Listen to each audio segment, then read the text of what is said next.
자, 안녕하십니까. 홍기찬입니다. 삼성그룹 공채가 이제 다시 시작됐습니다. 그리고 25년도 내내 채용이 이제 보릿고개라고 해야 될까요? 전자 같은 경우에는 예전만 채용이 좀 많지 않았고, 특히나 반도체 쪽에 채용이 적었고, 실적도 뭐 하이닉스한테 많이 역전당하고 뭐 이런 이슈들 때문에 25년도 취업이 매우 힘들었는데, 최근에 나온 언론 보도 또 실적을 보면 어마어마하죠. 그러니까 삼성전자 반도체가 올해 26년도 예상치인데 좀 긍정적으로 보는 곳은 영업이익이 한 200조가 나겠다. 이 매출이 아니라 영업이익입니다. 우리나라 1년 예산이 한 700조 정도 되는데 뭐 어마어마한 숫자입니다. 그래서 반도체 슈퍼사이클의 여파 때문에 그동안 적었던 삼성전자 반도체 채용이 늘어난다. 이건 뭐 팩트가 되고, 그 다음에 이번에 그 새로운 정부가 들어서고 또 이제 뭐 이거 여기서부터 내피셜인데 6월 달에 우리 지방선거도 있고 뭐 그러다 보면 요즘 경기가 어려우니까 지금 수출 대기업들 실적이 어마어마하게 좋은데 내수 경기는 힘들다. 그래서 대기업 총수들 다 모아가지고 또 대통령하고 회의도 하고, 그래서 지금 전체적으로 올해 상반기 때 채용이 매우 좋을 겁니다. 그래서 반도체 사이클도 좋고 지금 정부와 그룹의 어떤 여건도 좋고, 그래서 또 기저효과라고 해야 될까요? 25년도 내내 이번에 또 파운드리 사업부가 한 1년 만에 채용 공고가 올라왔잖아요. 그래서 그동안 안 뽑았으니까 또 많이 뽑지 않을까. 그래서 이런 긍정적 시그널들이 많으니까요. 이 영상 보시고 적극적으로 삼성그룹에 도전하셨으면 좋겠습니다. 오늘은 1부, 그 다음에 오늘 지금 제가 촬영하는 날짜가 바로 화요일날 지금 공고가 오픈돼서 제가 찍고 있고요. 내일 정도에 제가 삼성전자 외 나머지 그룹들도 같이 알아볼 거예요. 삼성그룹의 여러분 시가총액이요, 주가는 다 오르락 내리락 하지만 토탈 다 합치게 되면 1,400조가 넘습니다.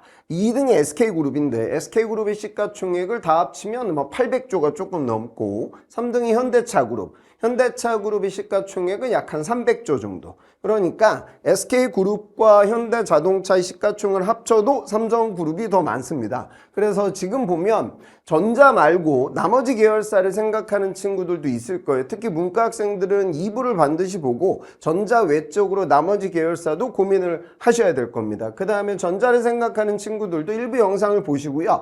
오늘 저는 이제 데이터에 초점을 맞춰서 강의를 하는 사람이기 때문에 사업부별로 가져가는 어떤 학교나 학점, 뭐 나이, 그 다음에 어학 점수 뭐 이런 것들 상당히 여러분도 궁금해 하잖아요. 그 내용들을 담아놨고, 2부 영상에서는 삼성그룹 전체적인 스펙도 제가 같이 분석을 할 겁니다. 그래서 1부 보시고요. 2부도 따라 쭉 좀 같이 강의를 듣고 자소서 작성에 임하셨으면 좋겠습니다.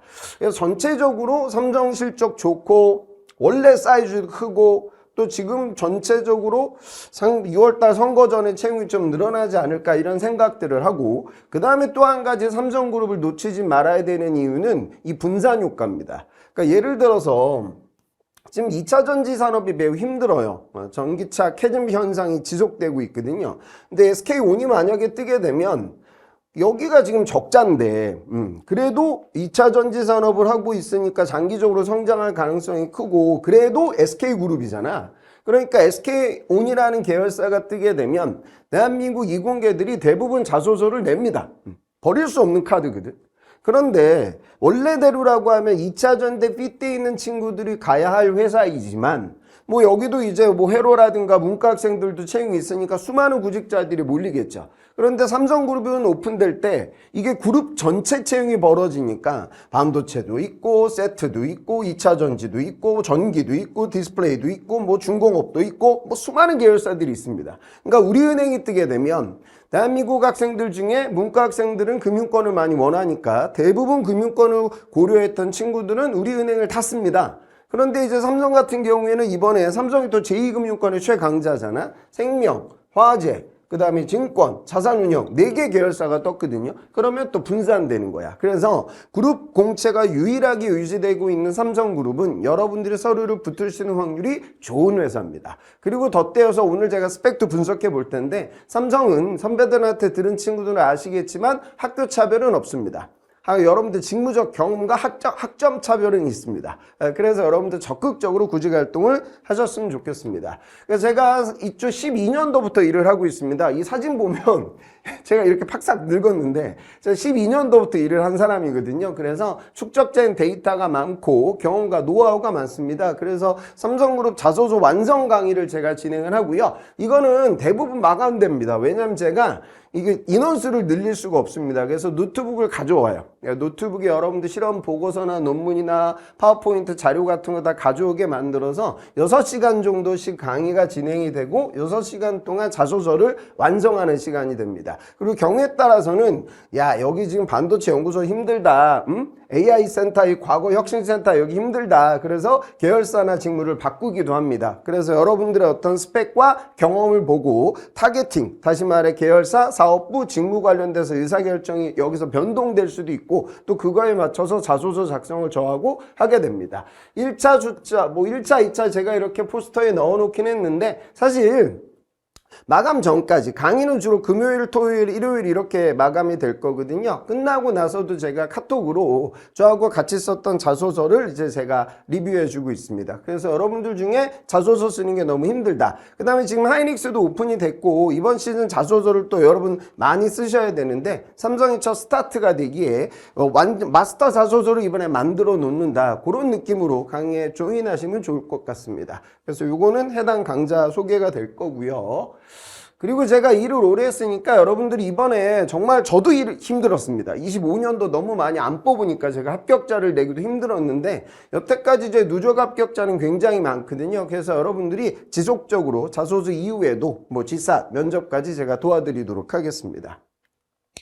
자, 요거는 제 실제 학생들 중에 스펙이 있는 그래도 적은 숫자는 아니에요. 한 1300명 정도 되는데 제가 강남에서 수업을 하거든요. 그러면 제 수강생들은 아무래도 서울 학생들이 많겠죠. 그런데 적은 수치가 아님에도 불구하고 지방대 학생들의 비중이 매우 크다. 그러니까 삼성은 원래부터 채용 인원 자체가 많기 때문에 학교 차별할 수도 없는 그룹이고 또 내재적으로 과거부터 학교보다는 여러분들의 직무 경험을 객관화시켜서 평가를 하고 있습니다. 그래서 내가 이 학교로 과연 삼성에 갈 수 있을까 이런 생각하지 말고 도전하세요. 전자 들어간 제 학생은 이 친구는 저 철도대학교, 그러니까 저기 전문학사예요. 근데 이제 학점 은행제로 학위를 받고 삼성그룹에 입사해서 전자를 다니는데 이런 친구들이 사실 하이닉스 가기는 쉽지 않잖아요. 그래서 여러분들 더 적극적 도전하셨으면 좋겠습니다.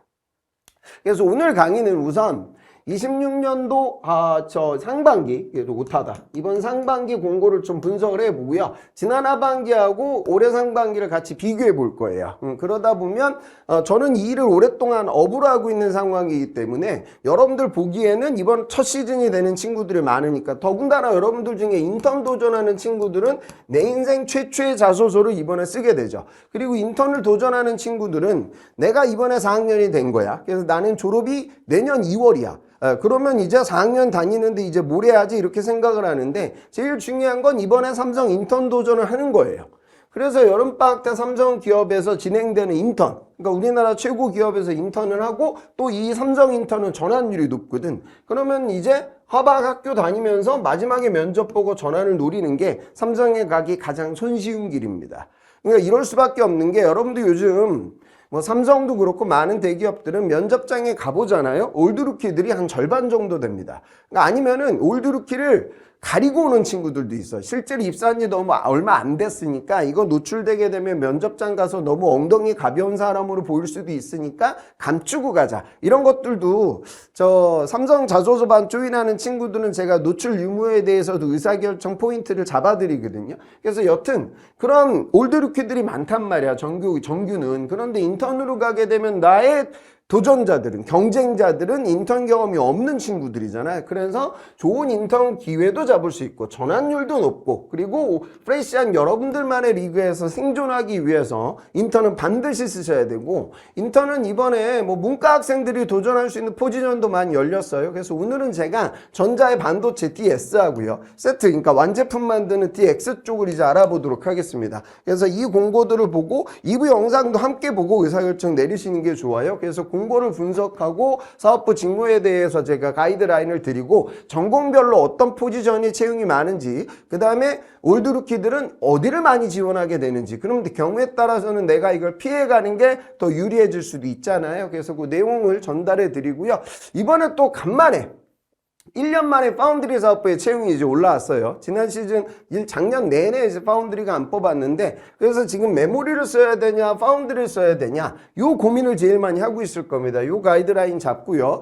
아, 내가 전작가인데 근데 회로 설계는 얼핏 들었는데 선배들한테 듣기로 가기 너무 힘들다. 그럼 내가 공정 설계를 써야 되나? 아, 그런데 나는 반도체 공정 교육을 최근에 받았는데 공정 기술로 써야 되나? 이런 고민들 오늘 제 강의를 들으면 정리가 될 겁니다. 그래서 이 정리를 하기 위해서 실제 합격자들의 스펙도 분석하고요. 그 다음에 서류 합격하게 되면 여러분들 지사시험 보게 되죠. 그래서 지사시험 합격 커트, 그러니까 합격자들은 수리 추리 영역별로 몇 개씩 못 풀었고 정답률이 어떻게 되고 같이 알아가는 시간 갖고요. 그 다음에 삼성전자 자소서의 항목을 분석하고 어떤 식으로 내 공학적 에피소드, 마케팅적 에피소드를 정리해야 되는지 말씀드리고, 합격 자소서도 분석하고 또 여러분들 자주 문의하는 질문사항들에 대해서도 내용을 정리해 드리도록 하겠습니다. 자, 이번에 지금 보면 삼성은 향후 5년간 6만 명을 채용하겠다. 그래서 올해 26년도 하반기까지 포함해서 12,000명을 선발하겠다. 그러니까 이거는 당연히 지키겠죠. 근데 이게 엄청난 숫자죠. 그럼 이게 절반이면 6,000명 정도 뽑는 거고요.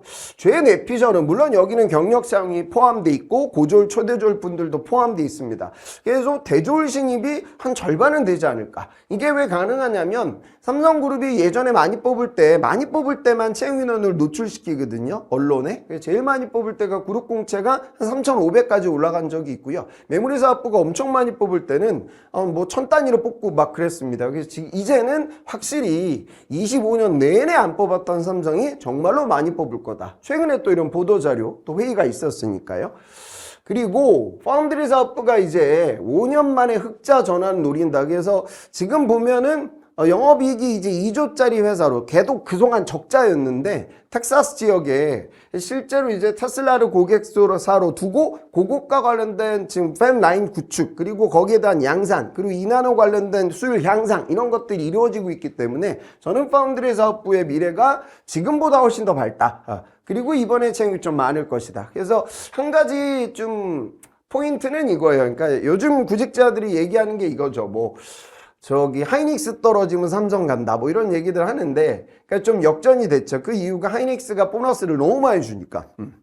그러니까 삼성은 지금 과거에 PS 요 기준으로 봤을 때 연봉의 50%가 상한선 리밋이 걸려 있는데 하이닉스는 이 리밋이 뚫렸습니다. 그래서 워낙에 지금 삼성전자나 하이닉스가 메모리 이 슈퍼사이클을 맞고 엄청나게 이익을 벌어들이는데 실제로 이제 실수령액 기준으로 봤을 때 하이닉스의 연봉이 더 높죠. 그래서 저는 올드루키들, 그러니까 여러분들도 훌륭한 친구들이 있고 올드루키들도 이 영상을 보겠지만 올드루키들은 사실 전자 DS보다는 하이닉스를 원하고, 그리고 하이닉스가 이렇게 뜨게 된 이유에 메모리가 있다는 걸 대부분 선배들이 알고 있으니까 파운드리 사업부보다는 메모리 사업부에 더 많은 올드루키들이 모일 겁니다. 그래서 이 시장이 어떻게 흘러가는지 오늘 제가 공고 보면서 다시 잡아드리도록 할게요. 자, 그래서 올해 상반기 채용 공고를 한번 보겠습니다. 신입 내용에 제가 인턴까지 넣어서 설명을 드리도록 할게요. 자, 이게 지난 시즌 채용 공고입니다. 지난 시즌 파운드리 사업부가 안 떴어요. 그 메모리 사업부가 떴는데, 우선 이번에 메모리 사업부가 많이 뽑을 거다, 이렇게 다들 예상을 했는데 사실 직무는 많이 안 떴습니다. 그래서 우선 기본 직무를 설명드리면, 메모리 사업부는 종합반도체 회사입니다. 그러니까 반도체는 설계하고 공정이 있는데 둘 다 합니다. 그래서 회로 설계는 모스펫을 예를 들면 게이트 드레인 소스 이 회로도의 개념을 그려보고 피저빌리티를 보는 겁니다. 그래서 여기는 5월 전작가로 뽑는다고 보시면 돼요. 그럼 공정 설계는 뭐냐면 이 모스펫을 P형, N형 이 재재까지 고려해서 하나의 소자를 만들어 보는 느낌입니다. 그래서 이 공정 설계 같은 경우에는 한 전작가가 절반 정도를 가져가고 나머지 재료는 제조나 화공이나 다른 전공자들이 약 한 절반 정도 돼 있었어요. 근데 이번에 이 회로 설계하고 공정 설계 매물이 사업부의 공고가 열리지 않았습니다. 그래서 저는 이 부분에서 좀 고개를 갸우뚱하게 돼요. 그러니까 지금 보면 매물이 사업부가 이번에 실적이 좋은데 직무는 다양하게 안 땡겨 좀 아쉽죠. 그리고 공정 기술은 그 모스펫을 이걸 실제로 양산을 하기 위해서는 그리고 깎고 올리고 이런 단위 공정들이 필요하잖아. 그러면 각기 단위 공정에 들어가 가지고 내가 업무를 수행하는 엔지니어가 공정 기술입니다. 이번에 채용을 하죠. 그래서 공정 기술 같은 경우에는 한 재료 전공자들이 한 절반 정도 된다 이렇게 보시면 돼요. 그 다음에 이제 설비 기술은 그 단위 공정에 엔지니어가 내가 직접 방진복 입고 팹에 들어가서 장비사 CS 엔지니어들과 협업하면서 문제를 해결하는 직군입니다. 그래서 여기는 예전엔 채용이 많았는데 최근에는 이 직군을 뭐 고졸 엔지니어로 치환한다, 바꾼다 이런 얘기들이 있어서 예전만큼은 채용이 없지만 그래도 지속적으로 채용이 유지되고 있고요. 그 다음에 여기는 교대금을 하게 될 가능성이 좀 큽니다. 그래서 일이 좀 터프하고 힘들죠. 그 다음에 평가 및 분석은 품질입니다. 그러니까 이번 하이닉스로 보면 공정 기술 쪽이 이제 양산 기술을 보시면 되고요. 평가 및 분석이 이번 하이닉스 P나 A 쪽을 생각하시면 돼요. 회사마다 직무에 대한 이름이 다릅니다. 그리고 여기 회로 설계, 그리고 공정 설계 하이닉스의 소자 엔지니어하고 매칭된다라고 보시면 돼요. 그 다음에 생산 관리 파트는 산업공학도, 상공과들의 리그입니다. 자, 이거는 지난 시즌, 그러니까 지난 하반기 때 시즌이고요. 그 다음에 이제 지난 시즌에 파운드리 사업부에 채용이 없었고 반도체 연구소는 선행반도체 연구 조직으로 보시면 돼요. 그리고 TSP 총괄은 후공정으로 보시면 되고요. AI 센터는 과거의 혁신센터라고 해서 이건 들어가기 쉽진 않습니다. 채용인원이 많지 않고요. 그 반도체 이 공정에 들어가는 ERP 시스템 같은 건 외주를 줘가지고 삼성 SDS에서 커버를 하지만 아주 중요한 시스템은 자체적으로 운영 관리를 합니다. 그래서 여기는 개발자도 뽑고 그리고 시노미 시스템 설계 파트에 채용이 있었어요. 그리고 글로벌 제조앤 인프라 총괄은 이거는 삼성전자가 만약에 대한민국이라고 하면 대한민국의 한수원, 한전 이런 조직으로 보시면 돼요. 그래서 팹 관련된 부분에 메모리 사업부와 파운드리 사업부의 팹 관련된 총괄 조직으로 보시면 되고요. 공정조보다는 이제 팹9 유틸리티 관리적 요소로 파악을 하시면 됩니다. 이런 채용이 열렸는데 요건 지난 시즌이고 이번 시즌을 보면 자, 메모리 사업부가 지금 회로 설계나 평가 및 분석이나 공정 설계 이런 직군들의 채용이 없고 공정 기술과 설비 기술만 채용이 열렸습니다. 반면 파운드리 사업부의 채용이 열려서 파운드리 사업부는 여기 메모리 사업부는 종합반도체 회사고요. 그 다음에 팹이 없는 다시 말해 설계만 집중적으로 하고 있는 팹이 없다고 해서 우리가 팹리스라고 하잖아요. 그래서 팹리스 관련된 조직이 시스템 LSI 사업부입니다. 그리고 파운드리 사업부는 팹리스한테 반도체 도면을 받아가지고 만들어주는 대만의 TSMC와 경쟁하는 사업부가 파운드리 사업부입니다. 그런데 여러분 이번에 여기도 제가 잘못 적었네. 이거 여러분도 꿀팁인데 파운드리라고 한글로 쓰시면 안 돼요. 이게 예전에는 예전 용어는 파운드리였는데 요즘은 영문 용어로 쓰고 있습니다. 직무 세부 설명서에도 그렇게 나와 있을 거예요. 그래서 한글로 파운드 이렇게 쓰지 말고 요게 몇 년 전에 삼성 내부적으로 지침을 바꿨기 때문에 공식 명칭 영문 파운드리로 기재를 해 주셔야 돼요. 자, 파운드리 사업부의 채용 이번에 열렸는데 여기는 팹리스가 아니고 종합반도체 회사가 아니고 위탁 생산만 하는 건데 여기도 회로 설계가 필요합니다. 실제로 TSMC 같은 경우에는 IP를 갖고 있어서 점유율이 굉장히 높은 측면도 있거든요. 그래서 여기도 회로 설계가 있고 앞서 설명했던 공정 설계가 있고 그리고 공정 기술이 있고 설비도 열렸고 이번에 상공가 뽑는 생산 관리도 채용이 열렸습니다. 그리고 평가 및 분석이 이번에 열렸고요. 그 다음에 반도체 연구소 같은 경우에는 지난 시즌에는 선행반도체에서 소자를 담당하는 공정 설계와 그 다음에 선행반도체의 공정기술을 연구하는 공정기술의 채용이 둘 다 열렸는데 이번에는 공정기술만 열렸다. 그리고 지난번에 없었던 설비기술의 채용이 열렸다. 그리고 LSI 사업부는 당연히 양산하는 조직이 아니죠. 그러니까 공정기술과 설비기술이 없습니다. 그래서 여기는 공정설계 소자, 그 다음 회로설계, 그리고 품질, 평가 및 분석. 그리고 여기는 시스템 반도체를 담당하고 있기 때문에 통신이나 이미지 처리와 관련된 시노미 시스템 설계 직군이 따로 열립니다. 그리고 글로벌 제조인 인프라 총괄이 지난 시즌 같은 경우에는 이렇게 다양하게 열렸는데 사실 다양하기는 다양하지만 글로벌 제조앤 인프라 총괄의 메인 직군은 패실리티하고 가스 앤 케미칼입니다. 그래서 이번에는 메인 직군이라고 할 수 있는 패실리티 직군의 채용이 열렸고요. 그 다음에 여기가 건설 PM적인 성향을 띱니다. 그러니까 반도체 팹 라인이 이제 평택이나 이런 데서 지금 지속적으로 지금도 경기도 가보면 엄청나게 공사 현장이 크거든요. 그래서 그 공사는 삼성물산건설, 그 다음에 사무 이런 계열사에서 이제 시공을 하지만 이게 워낙에 단순한 건물이나 아파트 수준이 아니잖아. 그렇죠? 반도체 팹은. 그래서 그거 관련된 관리 직군, 그리고 PM적인 성격과 건설사들과 협업하는 직군의 건설 직군도 채용이 열렸습니다. 근데 이제 아쉬운 건 뭐가 안 열렸어? 가스 앤 케미칼. 가스 앤 케미칼은 인턴은 열렸는데 정규 공채에서는 열리지가 않았고요. 그 다음에 환경 파트에 채용이 열렸습니다.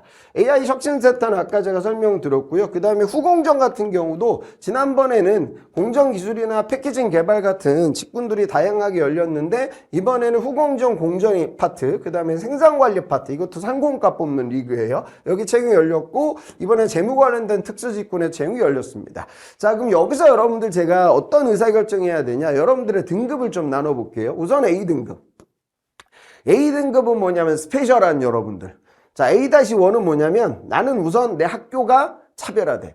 그러니까 서류에서는 여러분들 이제 학점평가지만 면접장 가면은 다 학교는 노출되게 마련이니까. 그래서 흔히 말해 이제 설카포 정도 되는 레벨이다. 뭐 아니면 스카이까지 봐서 아니 나는 자존감이 있는 거야. 내 학교 자체에 자존감이 있는 친구들이 있고요. 두 번째는 나는 뭐 학교는 모르는데 나만의 스페셜한 무기가 있어. 제 학생 네덜란드에서 공대 졸업한 제 유학생이 있는데 걔는 저기 ASML 걸어 들어갔습니다. 그러니까 뭔가 어학적 역량이나 어떤 특수 경험이 매우 차별화된다. 또 이런 친구들이 있고요. 세 번째는 나는 그냥 노말했는데 학부를 마치고 대학원 생활하면서 석사 때 논문 쓰면서 산학과제 하면서 나는 스페셜해졌다. 석사들도 당연히 취업 이공계 입장에서는 강자죠. 그 다음에 네 번째는 나는 학부 때는 노말했는데 난 회사에서 일을 했어. 반도체 장비회사, 반도체 재료기업, 후공정 뭐 이런 데서 나는 지금도 일을 하고 있어. 그러니까 나는 현직자거나 석사를 했거나 아니면 어학적 역량이 매우 차별화되거나 학교 자체가 나는 그냥 차별화되거나 이게 A등급. B등급은 뭐냐면 저 같은 사람이 B등급입니다. 제가 성대 신소재 나왔는데 저는 연력학을 공부하면서 와 이게 엔트로피가 계속 증가한다는 거 수식으로 정리하는 저의 모습을 보며 너무 놀랐고 그래서 시험 봤는데 D가 나왔고 재수강에서 C가 나왔던 저입니다. 그러니까 이런 사람들, 저 같은 사람들이 B등급입니다. 그 다음에 C등급은 뭐냐면 학점이 3점 초반까지 내려가 있다. 그래서 나는 현실적으로 이제 이 서류 붙는데 굉장히 제약 요건이 있다. 그래서 여러분들 중에 B등급과 C등급에 있는 분들은 필히 2부 영상을 보시고요. 전자 말고 나머지 계열사도 염두에 또 둘 필요는 있어요. 왜냐하면 현직자들, 그 다음에 올드루키들은 대부분 전자를 많이 선호하고 있어서 그래요. 여러분들 역량이 부족해서가 아니라. 그래서 그 다음에 나는 이런 거 없어도 스페셜한 A등급도 있더라고요. 그러니까 나는 뭐 학교 뭐 이런 거 모르는데 나 진짜 학교 생활 열심히 했어.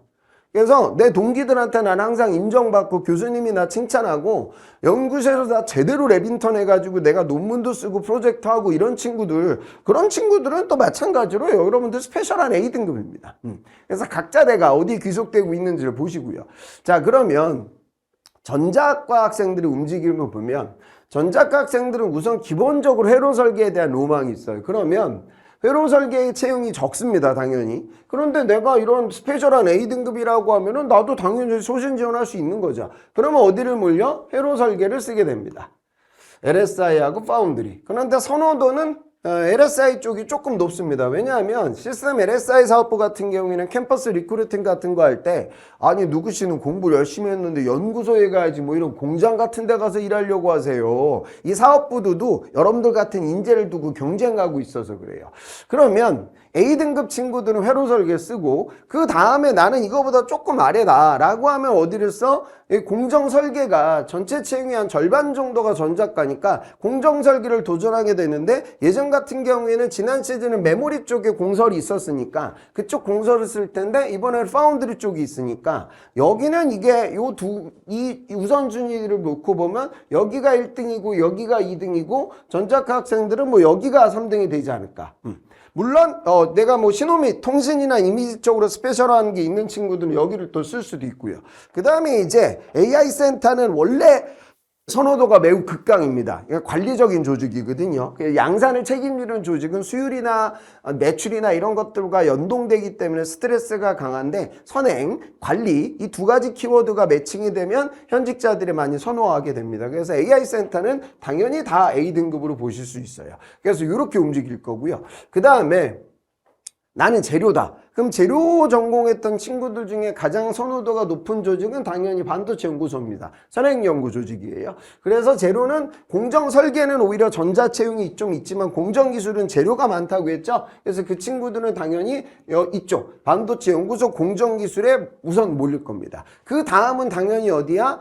지금 돈 많이 벌고 앞으로도 돈 많이 버는 메모리 사업부의 공정 기술을 쓰게 될 거고요. 그 다음이 이제 파운드리 사업부. 아무래도 여기는 현재 적자가 나오고 있으니까 파운드리 사업부의 공정 기술에 도전하게 됩니다. 메모리 공정 기술이나 파운드리 공정 기술이나 반도체 연구소 공정 기술이나 소자는 다르지만 공정에서 하는 노광이나 에칭 같은 공정에서 하는 일은 거의 똑같습니다. 그러다 보니까 이런 식으로 이게 제가 말씀드리는 게 절대적 기준은 아니지만 이런 식으로 움직이게 된다. 그렇게 볼 수 있고요. 물론 여러분들 중에도 후공정 관련된 특수 경험을 갖고 있는 재료 친구들은 또 TSP를 쓸 수 있죠. 근데 여기는 좀 선호도가 떨어지는 게 근무지가 온양, 천안 조금 더 지방으로 가게 되니까 현직자들은 이미 반도체 벤트가 경기도니까 경기도 이미 오피스텔에서 살고 있는 애들이 많거든. 그런 친구들은 선호도가 조금 떨어지게 된다. 근데 뭐 여러분들은 뭐 AS이다, 치팩이다, 암코다 이런 데서 일했던 인턴이나 직무 경험을 갖고 있으면 후공정 공정기술 쓸 수 있겠죠.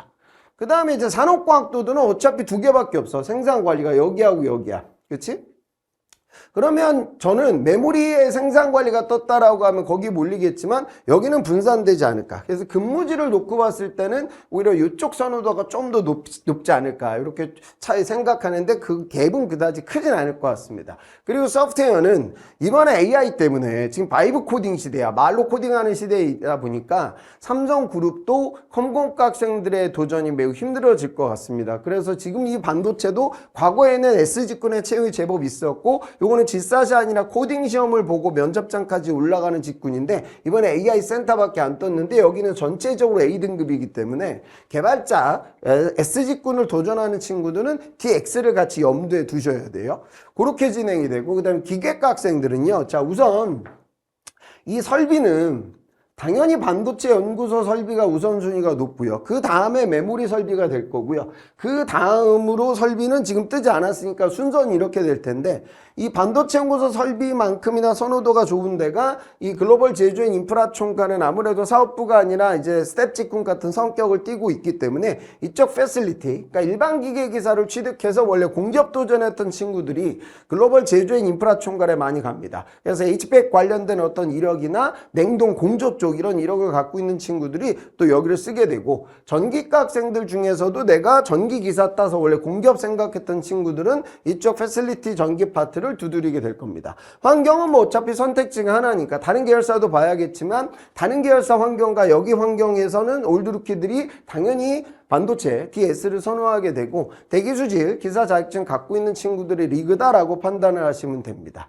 그런 식으로 그러니까 그렇게 지금 분포가 되고 지금 이번에 좀 문제가 화학 쪽, 그러니까 케미컬 쪽, 화공이나 화학 쪽 전공했던 친구들은 원래는 이제 공정 기술을 씁니다. 그래서 메모리나 공정 기술 이런 지금 당연히 메모리하고 파운드리 쪽에서 공정 기술 우선순위는 제가 설명드렸고 반도체 연구소도 설명드렸으니까 그거에 맞춰서 의사결정 될 건데 과거에는 고분자 쪽으로 했던 친구들은 SDI에 많이 썼습니다. 그런데 이번에 다행히 전자는 채용이 작년 대비 정상화됐지만 SDI 같은 경우에는 채용이 정상화되지 못했습니다. 그건 25년도처럼 2차전지 캐즘 상황을 반영해서 채용이 많지 않기 때문에 화학과 학생들의 어떤 경쟁이 좀 치열해지지 않을까. 그래서 화학 전공자들 중에 만약에 생화학이나 바이오 쪽으로 했던 친구들은 2부 영상을 꼭 보시고요. 이번에 실적 좋은 데가 삼성바이오로직스를 또 염두에 둘 수 있겠죠. 그런 식으로 운영이 되겠다. 그래서 여러분들 각각 어떤 상황에 지금 포진되어져 있고 경쟁자들과 올드루키들이 어떻게 움직이는지를 보시고요. 그 다음에 C등급에 있는 친구들은 경우에 따라서 어학 역량이 좋을 때는 기술 영업도 좀 염두에 둘 수 있고 내가 이제 연고지나 학교가 뭐 부산 지역이다. 그럼 녹산공단 쪽에 공장이 있는 삼성전기도 고려 대상이 될 수 있고, 이번에 K조선도 엄청 잘 나가잖아요. 그렇죠? 마스가 프로젝트의 여파로 우리나라 조선업이 완벽하게 부활했기 때문에 조선 관련된 기계 쪽으로 전공했던 친구들은 삼성중공업 당연히 노리셔야 되고, 또 내 뭐 연고지가 거제도 인근이라고 하면 전략적으로 거기를 타겟팅할 수도 있을 겁니다. 그래서 그렇게 흘러간다. 그래서 시장 상황은 이렇게 이해하시면 될 것 같고요. 자, 여러분 이어지는 파트는 인턴 파트 알아보도록 할게요. 인턴 같은 경우에는 예전부터 양산과 직통되는 공정기술이나 설비기술의 채용이 많지 않았습니다. 그런데 이번에 파운드리 같은 경우에는 그래서 공정기술과 설비가 빠진 상황에서 채용이 흘러가고요. 메모리 사업부는 이번에 근데 설비가 떴습니다. 그래서 기계과 학생들, 설비 같은 경우에는 전체 채용이 약 한 절반 정도가 기계 관련 전공자입니다. 기계나 메카트로닉스. 그래서 그런 친구들은 이제 인턴으로 충분히 도전이 가능하고, 근데 반도체 연구소 같은 경우에는 설비가 없죠. 대신 이제 공정설계가 떠서 선행반도체 소자 파트, 그러니까 선행반도체 어떤 선행연구 조직의 석사들이 주로 반도체 연구소를 많이 가게 되는데, 전자 베이스의 친구들은 공정설계, 제로 베이스나 아니면은 내 연구 테마가 단위공정이라고 하면 공정기술, 그리고 C 시뮬레이션 관련된, 아무래도 선행 같은 경우에는 미리 시뮬레이션을 좀 하게 되니까 그런 직군의 채용이 열렸습니다. LSI 사업부 같은 경우에는 많이 열렸어요. 회로 설계나 그 다음에 시노미 시스템 설계, 평분, 그리고 공정 설계까지. 그리고 글로벌 제조 인프라 총괄은 여기는 가스앤케미칼이 열렸죠. 그죠? 정규 공채에는 없는. 그래서 패실리티하고 가스앤케미칼, 이 두 가지 부서가 글로벌 제조 인프라 총괄의 메인 직군입니다. 그리고 여기 소소하게 소프트웨어 개발 파트 채용이 열렸고, 이쪽 평분이나 기구나 설비 기술 관련돼서는 이 일반 사업부의 설비처럼 티오가 많지는 않습니다. 그래서 이쪽은 좀 유틸리티적으로 특수한 경험을 갖고 있는 친구들을 쓸 수 있고, 평가 및 분석을 제가 자주 권하지 않는 이유가 뭐가 있냐면, 회로 설계나 평가 및 분석이나 채용 키워가 많지는 않은데, 그래도 회로 설계는 올 전작가로 거의 채용이 흘러가는데, 평가 및 분석 같은 경우에는 실내석 공학으로 진행했던 상공과 또는 통계, 그리고 예전에 재학생 중에는 메카트로닉 전공으로 평가 및 분석을 들어간 친구도 있었거든요. 왜냐하면 반도체 품질 파트에서는 전기, 회로, 구조 뭐 여러 가지 단위 기술들이 필요하잖아요. 그래서 평분은 들어가기가 쉽지 않다. 그래서 전형적인 A직군 친구들이 도전하는 포지션으로 보시면 되고요. 품질 같은 경우에는 좀 관리적 성격을 띠기 때문에 아무래도 올드루키들의 선호도가 높은 직군인 것도 맞습니다. 그리고 AI 센터, 그 다음에 후공정 파트에서도 이번에 인턴 채용 공고가 올라왔으니까 적극적으로 도전을 좀 하셨으면 좋겠습니다. 인턴으로 도전한 친구들은 올드루키가 없다. 그래서 내가 뭐 밀릴 것도 없다. 과감한 도전 하셨으면 합니다. 그래서 지금 공고들 보면 또 이번에 근무지가 메모리 사업부가 온양 쪽, 아무래도 후공정 파트인 것 같아요. 그래서 HBM 쪽까지 좀 총괄하는 조직인 듯하고, 지역이 좀 늘었다는 건 전체적으로 예전 대비 채용이 좀 더 늘지 않을까. 그리고 인턴 채용도 이번에 같이 열렸고요. 그리고 파운드리 쪽은 뭐 인턴 관련된 부분이 좀 달라지는 부분이 이렇게 좀 눈에 들어옵니다. LSI 사업부도 이제 정규 공채와 인턴 채용이 열렸기 때문에 시스템 반도체 쪽으로 이력을 갖고 있는 친구들이 이번 상반기 시즌이 좋은 기회가 되겠죠. 그리고 반도체 연구소. 근데 반도체 연구소 같은 경우에는 공채에는 없고 인턴에 있는 직군들이 또 따로 열렸기 때문에 졸업을 뭐 내년 2월, 안 그러면 지금 현재 1학기 다니고 있는데 나는 한 3학기가 남아있다. 그래서 내년 가을에 졸업하는 친구들도 이번에 같이 도전할 수 있을 거예요. 그리고 글로벌 제조앤 인프라 총괄에서도 이번에 인턴에서 오히려 좀 다양한 채용이 열리게 됐습니다. 그리고 후공정 파트에서는 생산관리 파트, 이번에 더 채용이 또 열렸으니까 상공과 학생들이 그쪽으로 도전을 또 할 수 있겠죠. 그리고 AI 센터, 그리고 재무 관련된 부분은 이따가 제가 2부 때 또 말씀드리겠지만, 어카운팅 파이낸싱 쪽으로 진행했던 친구들은 다른 계열사도 염두에 두고, 특히나 삼성의 제2금융권을 같이 봐야 되니까 2부 영상 꼭 보시고 그 다음에 의사결정하시면 좋을 것 같습니다. 그리고 SCSA, 쓱사라고 얘기하는데, 이거는 뭐냐면 컴공과가 아니고 코딩 전공자가 아닌데 입사하고 나서 S직군 개발자로 변신되는 채용입니다. 그래서 이거는 그냥 쓰는 게 아니라, 내가 전공은 코딩 쪽이 아닌데 내가 어플 관련된 스타트업에서 일을 좀 해봤다. 아니면은 내가 뭐 사피나 이런 별도의 굉장히 오랜 동안 진행된 IT 교육 과정을 통해서 나는 개발자로서의 꿈을 갖고 있다. 이런 친구들이 쓰는 거지. 이거 뭐 IT 개발자로 바꿔주니까 한번 써볼까? 이렇게 보시면 안 돼요. 이거는 입사하고 나서는 몇 년간은 직무도 바뀌지 않고 개발자로 지속 정리를 하게 됩니다. 그러니까 취업 말고 내가 왜 인생이 바뀌는, 진로가 바뀌는 그 입증이 이루어져야 됩니다. 자, 여러분 이어지는 파트는 DX 사업부 이제 알아보도록 하겠습니다. DX는 이제 디지털 익스피리언스, 경험을 제공한다. 단순히 제품만, 완제품 사업부에서 제품만 파는 것이 아니라 고객들에게 획기적 경험을 제공하는 사업부로 이름이 몇몇 바뀌었고요. 그거에 맞춰서 사업을 하고 있습니다. 그래서 지금 전자 내부 뉴스들을 보면 삼성 자소서 3번 항목을 쓸 때 여러분들의 사회 이슈 적는 항목, 이따가 제가 말씀드리겠지만 그런 사회적인 어떤 트렌드보다는 기술과 산업, 또 그런 기술적 변화가 삼성전자 여러분들이 지원하는 사업부에 어떤 영향을 미칠 거냐, 그러니까 이런 것들도 설명하는 게 좋거든요.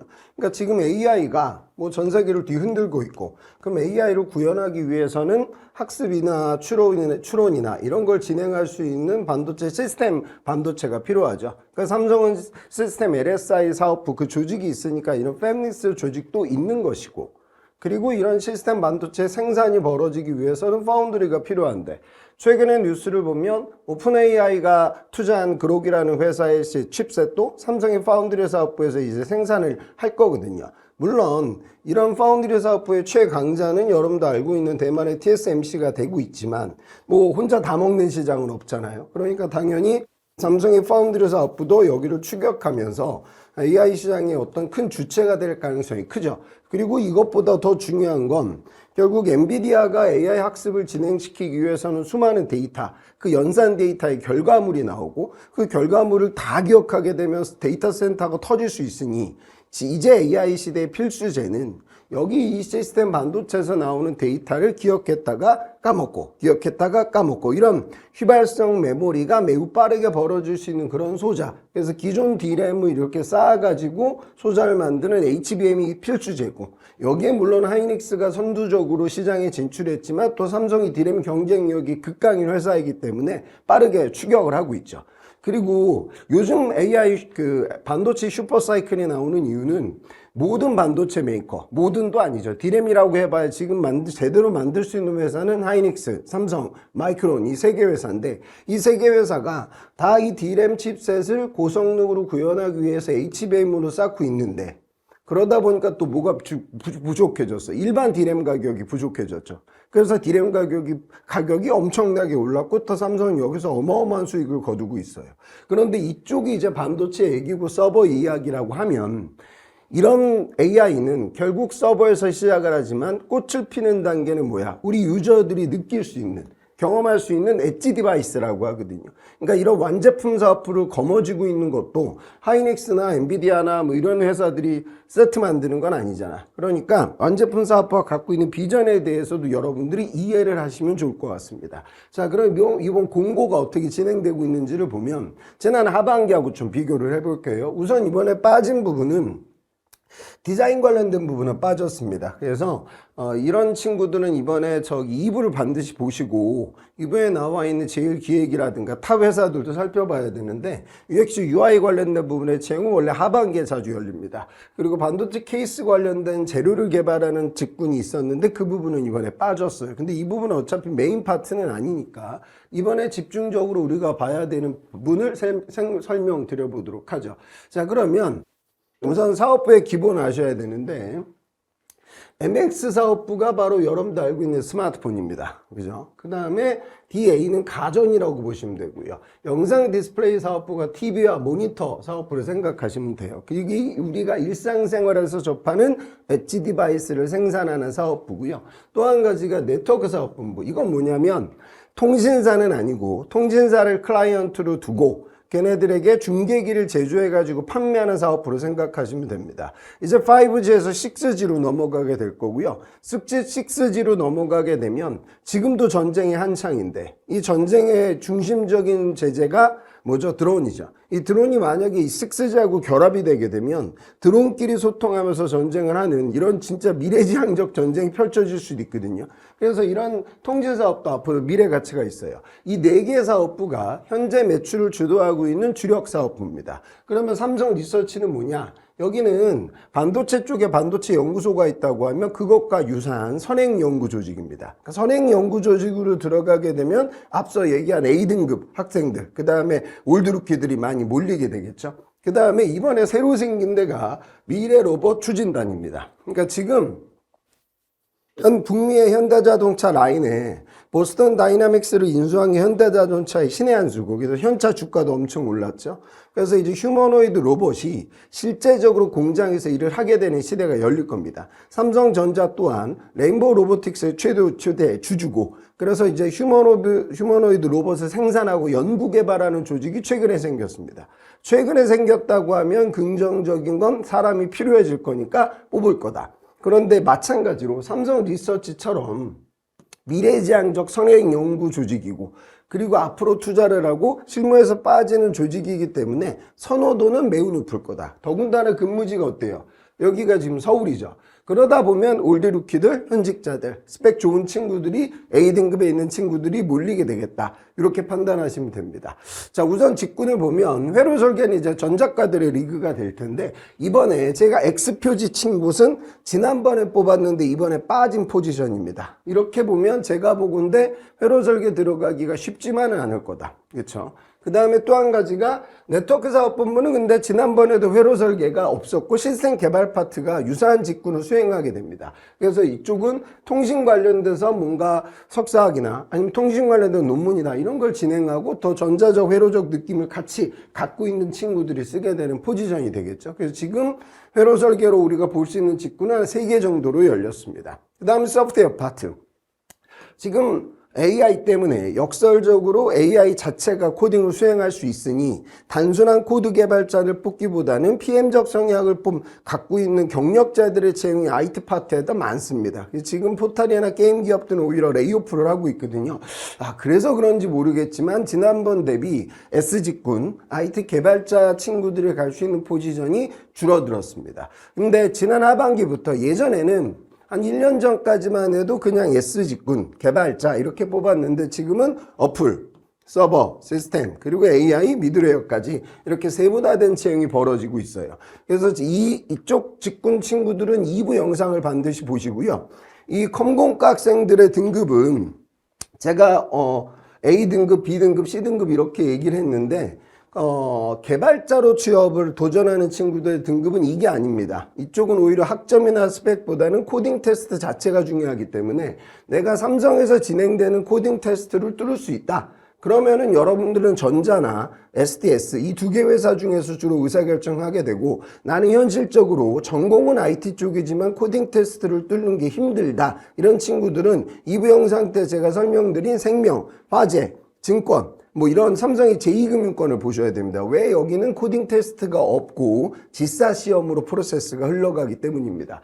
그래서 여러분들 중에 뭔가 하드웨어적인 느낌의 로봇이나 그 다음에 SOC 로봇 공모전에 나갔다. 전작가 학생들, 기계과 학생들과 같이 협업을 통해서 드론 관련된 대회에 내가 나간 적이 있다. 그래서 인베디드 프로젝트를 진행한 친구들, 이런 친구들은 SI를 끌어가는 순수 소프트웨어 기업이라고 할 수 있는 삼성 SDS보다는 제품을 제조하는 기업에서 업무를 수행하는 게 맞겠죠. 그 친구들은 본인이 사용할 수 있는 용어나 언어, 그리고 과거 나의 프로젝트 이력을 보면서 여러분들이 의사결정하시면 돼요. 그런데 아무래도 AI는 모든 IT 직렬에 있는 친구들의 선호도가 높기 때문에 이쪽 AI나 삼성 리서치 AI는 원래도 들어가기 어려운 선행 조직이고 또 AI자가 붙어 있으니까 쉽지만은 않을 것 같고요.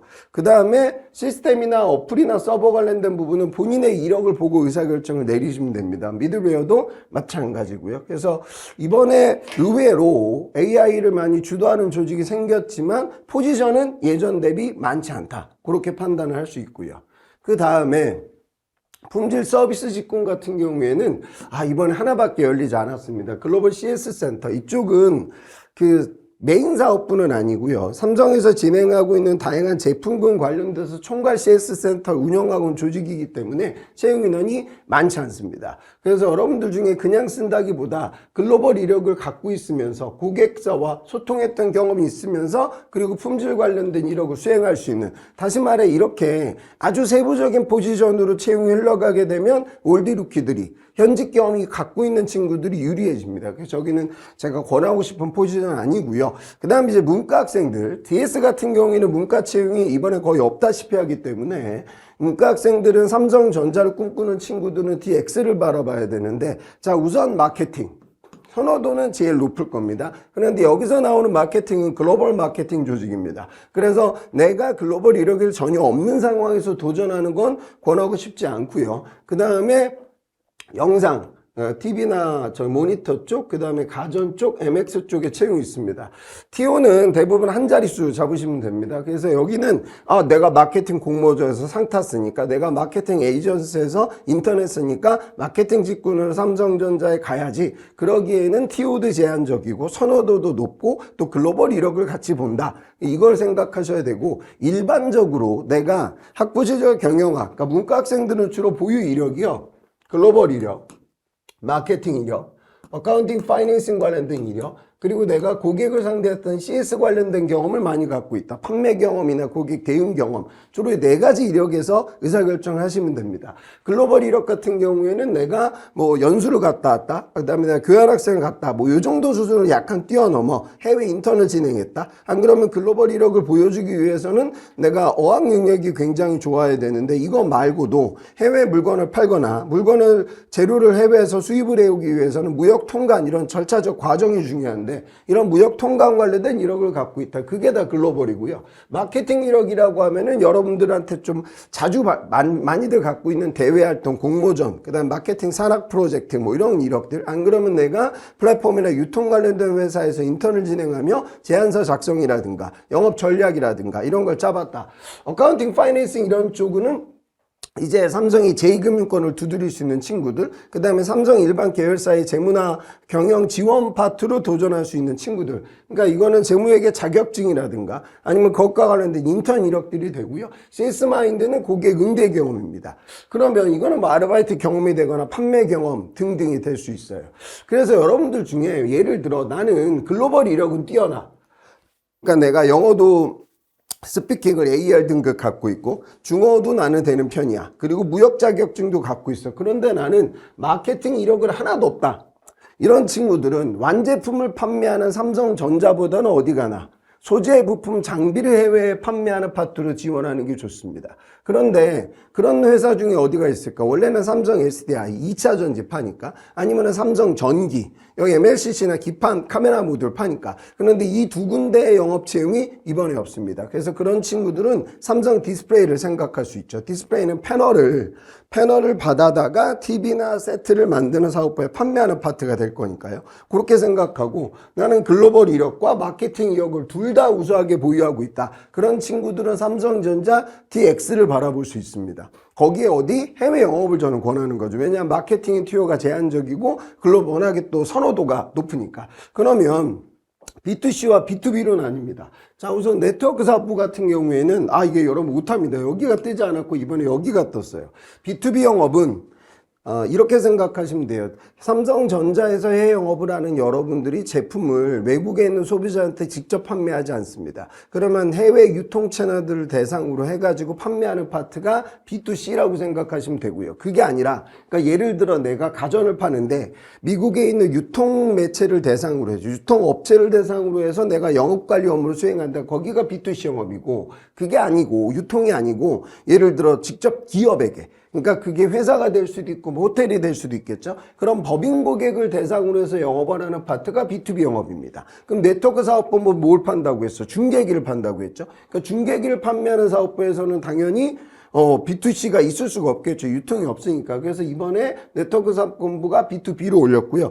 그 다음에 모바일 같은 경우에는 이번에 B2C. 그러니까 여기가 아니라 여기네.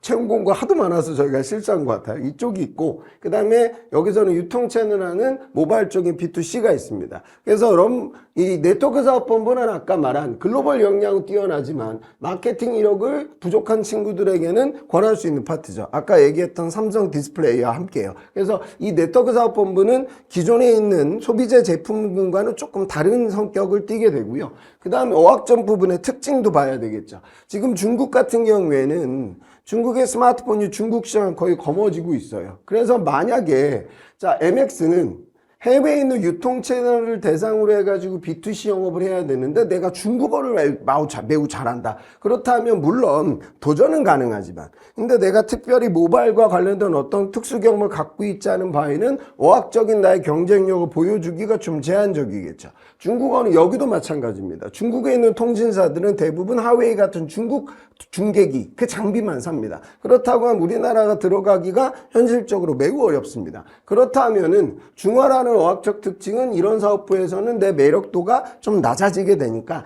다른 사업부를 염두에 두는 게 의미가 있어지겠죠. 그래서 여러분들이 B2C와 B2B는 여러분들이 인턴 생활이나 실무 경험을 통해서 법인 고객을 대상으로 한 원가라든가 제안서를 써봤다. 이런 것들은 B2B하고 맞고 조금 더 마케팅적인 느낌이 나는 마케팅 이력을 보유하고 있는 친구들은 B2C적인 부분이 맞습니다. 그래서 뭐 이게 지금 제가 강의 때 다 보여드리기가 힘들어. 그래서 지금 제가 목 상태도 굉장히 안 좋은데 강의 들어오시면 여러분들 이력들을 제가 종합적으로 보고 너는 B2C가 맞겠다, B2B가 맞겠다, 어떤 사업부가 맞겠다. 그래서 여러분들 방송 보는 분들은 제품군의 마켓 그 순위, 점유율 이런 것들을 국가 단위로 보고 내가 보유하고 있는 이력을 종합적으로 판단하는 겁니다. 그래서 예를 들어 독일어를 잘하는 친구들은 삼성 SDI가 원래는 맞았어요. 왜냐하면 독일에 있는 자동차, 완성차 메이커를 대상으로 2차 전지를 판매하게 되니까. 그런데 이번에 SDI의 영업 채용이 열리지 않았다는 거죠. 그래서 여러분들이 이런 이력들을 종합적으로 판단하시고요. 그 다음에 어카운팅, 파이낸싱 이력이 뛰어나고 CS 마인드를 갖고 있는 친구들은 여기보다 어딜 봐야 돼? 삼성의 제2금융권을 보셔야 됩니다. 이부를 보고 나는 글로벌도 약하고 마케팅 프로젝트 안 했고 금융 재무도 모르고 나는 이게 나의 주 종목이다. 이런 친구들은 삼성의 웰스토리 영업이나 안 그러면 S1 영업이나 이런 데를 또 조금 더 B2C적이고 현장 지향적인 영업 직구는 생각해 볼 수 있을 겁니다. 그 다음에 이제 중요한 건 많은 학생들이 도전할 수 있는 곳이 또 여기입니다. 국내 영업 마케팅. 이거는 삼성이 내수에서 판매되는 가전, TV, 모바일의 영업 마케팅 총괄 조직입니다. 그래서 내가 어떤 제품을 맡게 될지 모르고 어떤 유통 거래선을 맡게 될지 모릅니다. 예전에 이쪽으로 들어간 재학생은 백화점 유통 채널을 대상으로 해서 휴대폰을 좀 관리하는 친구들. 여러분 백화점에서 휴대폰 사는 사람도 여러분들 중에 없겠지만 또 고객 중에는 있겠죠. 그럼 전혀 다른 마케팅 기법이 필요합니다. 그래서 여러분들 중에 글로벌은 약하지만 마케팅이 나는 매우 강하다. 그런 친구들은 국내 영업 마케팅 도전이 충분히 가능합니다. 이번은 인턴도 떴기 때문에 문과 학생들도 여기에 적극적 도전을 하셨으면 좋겠습니다. 그 다음에 구매 같은 경우에는 지난번에 보다 포지션이 조금 줄어서 네트워크 사업본부의 구매, 그러니까 중개기에 들어갈 수 있는 IC라든가 부품이라든가 이런 것들을 소싱한다. 내수 파트보다는 해외 파트의 비중이 더 크겠죠. 그래서 여기도 글로벌 역량을 보게 될 겁니다. 그리고 환경과 안전 직군의 채용이 열렸습니다. 제 뇌피셜인데 이번에 현 정부가 중대재해법 처벌 관련돼서 여러 가지 이야기들이 나오고 있고요. 그 다음에 처벌 관련돼서 더 엄격해지고 있는 추세이기 때문에 안전공학 했던 친구들이 이번 시즌에 취업이 괜찮을 것 같습니다. 그래서 그런 친구들은 여기도 눈여겨볼 수 있고요. 환경안전의 인프라 기술이라고 하면은 이쪽은 또 이제 지역적 특징을 봐야 됩니다. 원래는 수원이나 구미 쪽이나 광주 쪽에 포지션이 열렸을 때는 해당 학생들한테 그 지역, 연고지, 그러니까 그거는 대학이 될 수도 있고 중고등학교가 더 중요해지죠. 고향이 거기여야지 안정적으로 회사 생활을 할 수 있으니까. 그래서 이거는 지역적 특징을 갖고 있는 친구들에게만 권하고 싶은 포지션입니다. 자, 그 다음에 이제 여러분들이 이번엔 DX까지 알아봤는데 기존에 이제 메모리, 이번에 이제 메모리 공기냐, 파운드리 공기냐, 이것 때문에 고민하는 친구들이 매우 많을 것 같아서 예전에 누적 데이터를 제가 한번 볼게요. 보면은 제법 그래도 인원은 되는데 뭐 삼성에서 이런 걸 내부적으로 발표하진 않으니까. 그러니까 예전에 파운드리 사업부가 처음 생겼을 때 지방에 있는 공대가 강한 대학들, 주로 이제 TK라든가 경남 지역에 있는데 이런 지역들은 삼성이 캠퍼스 리크루팅을 행사를 진행할 때 파운드리 사업부만 가서 진행했던 그 경향이 있거든요. 그리고 메모리 사업부는 예전부터 있었고 지금도 돈을 많이 버는 회사의 캐시카우입니다. 그래서 저는 인원들을 봤을 때 우리가 흔히 말하는 상위권 대학의 비중이 파운드리보다는 메모리가 높았던 건 분명한 사실입니다. 그래서 여러분들이 이런 부분들도 같이 한번 고민을 해보는 것도 뭐 소진 지원은 충분히 가능하지만 참조사항이 될 수 있을 것 같아서 보여드립니다. 그래서 제가 데이터를 또 오늘도 그렇고 2부 영상 할 때도 많이 보여드릴 테니까 같이 보고 좀 참조해 보도록 하세요. 그 다음에 공정설계나 공정기술이냐 이런 파트는 아까 제가 얘기했듯이 우선 그 직무세부설명서를 이제 꼼꼼하게 읽어보셔야 됩니다. 보면 알겠지만 설비나 공정기술 이쪽은 단순하게 적혀져 있고 회로설계나 공정설계로 가면 좀 어렵게 적혀 있습니다. 그래서 여러분들이 근데 너무 시쳇말로 쫄지는 맙시다. 이런 이력을 모두 다 보유하고 있는 친구들은 없습니다. 근데 직무세부설명서를 보면 확실히 실무자들이 이런 걸 보면서 이거 내가 했던 과제랑 똑같네. 여기를 내가 적극적으로 노려봐야 되겠네. 이런 것들을 느낄 수 있을 겁니다. 그리고 여기 있는 어떤 공학적 키워드하고 직통되는 나의 논문이라든가 프로젝트 과제가 있다라고 하면 당연히 자소서에 메인 에피소드로 기재를 하셔야 됩니다. 그래서 여기도 이제 꼼꼼히 한번 보도록 하시고요. 공정기술 쪽으로 가면은 좀 이렇게 좀 심플해집니다. 그런데 아까 말했듯이 회로는 거의 다 전작가다. 그 다음에 공정기술은 제가 2부 때도 전공들을 또 분석해 드리겠지만 재료의 비중이 상대적으로 높은 파트다. 이렇게 볼 수 있어요. 그러니까 삼성은 직무적합성 평가를 할 때 여러분들이 들었던 과목과 학점을 함께 평가합니다.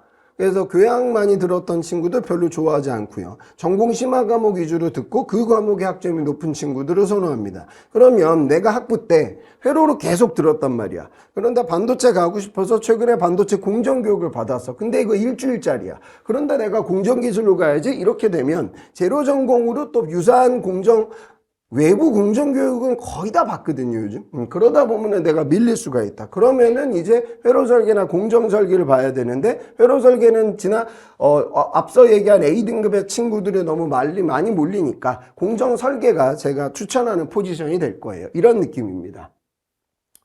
그리고 설비도 이제 심플하게 나와 있습니다. 그리고 그런 특징. 근데 여기도 기계의 비중이 상대적으로 높다. 그 다음에 전기라고 하면은 조금 전기 제어적인 특징, 인버터, 컨버터, 모터 뭐 이런 것들 제어했던 이력들을 좋아할 거다. 근데 이런 학원 말고도 내가 뭐 장비사에서 일을 하는 현직자다. 그럼 당연히 설비하고 핏돼 있는 거죠. 아니면 내가 국내 장비회사에서 연구 개발을 했다. 외산 장비 CS 엔지니어로 일을 했다. 당연히 설비가 유리해집니다. 그런 상황들을 보시고요. 자, 그러면 세부 스펙들을 좀 확인해 보도록 하겠습니다. 자, 요거는 이제 주 사업부별로 그래도 제법 인원은 되거든요. 순전히 제 수업을 들었던 학생들인데 학교는 큰 의미는 없더라고요. 제가 전체 그 2부 때는 삼성그룹 전체 제가 입사시킨 학생들 학교도 볼 텐데 우리 흔히 말하는 다양한 대학들의 학생들이 포진되어져 있습니다. 이건 의미가 없으니까 넘어가고요.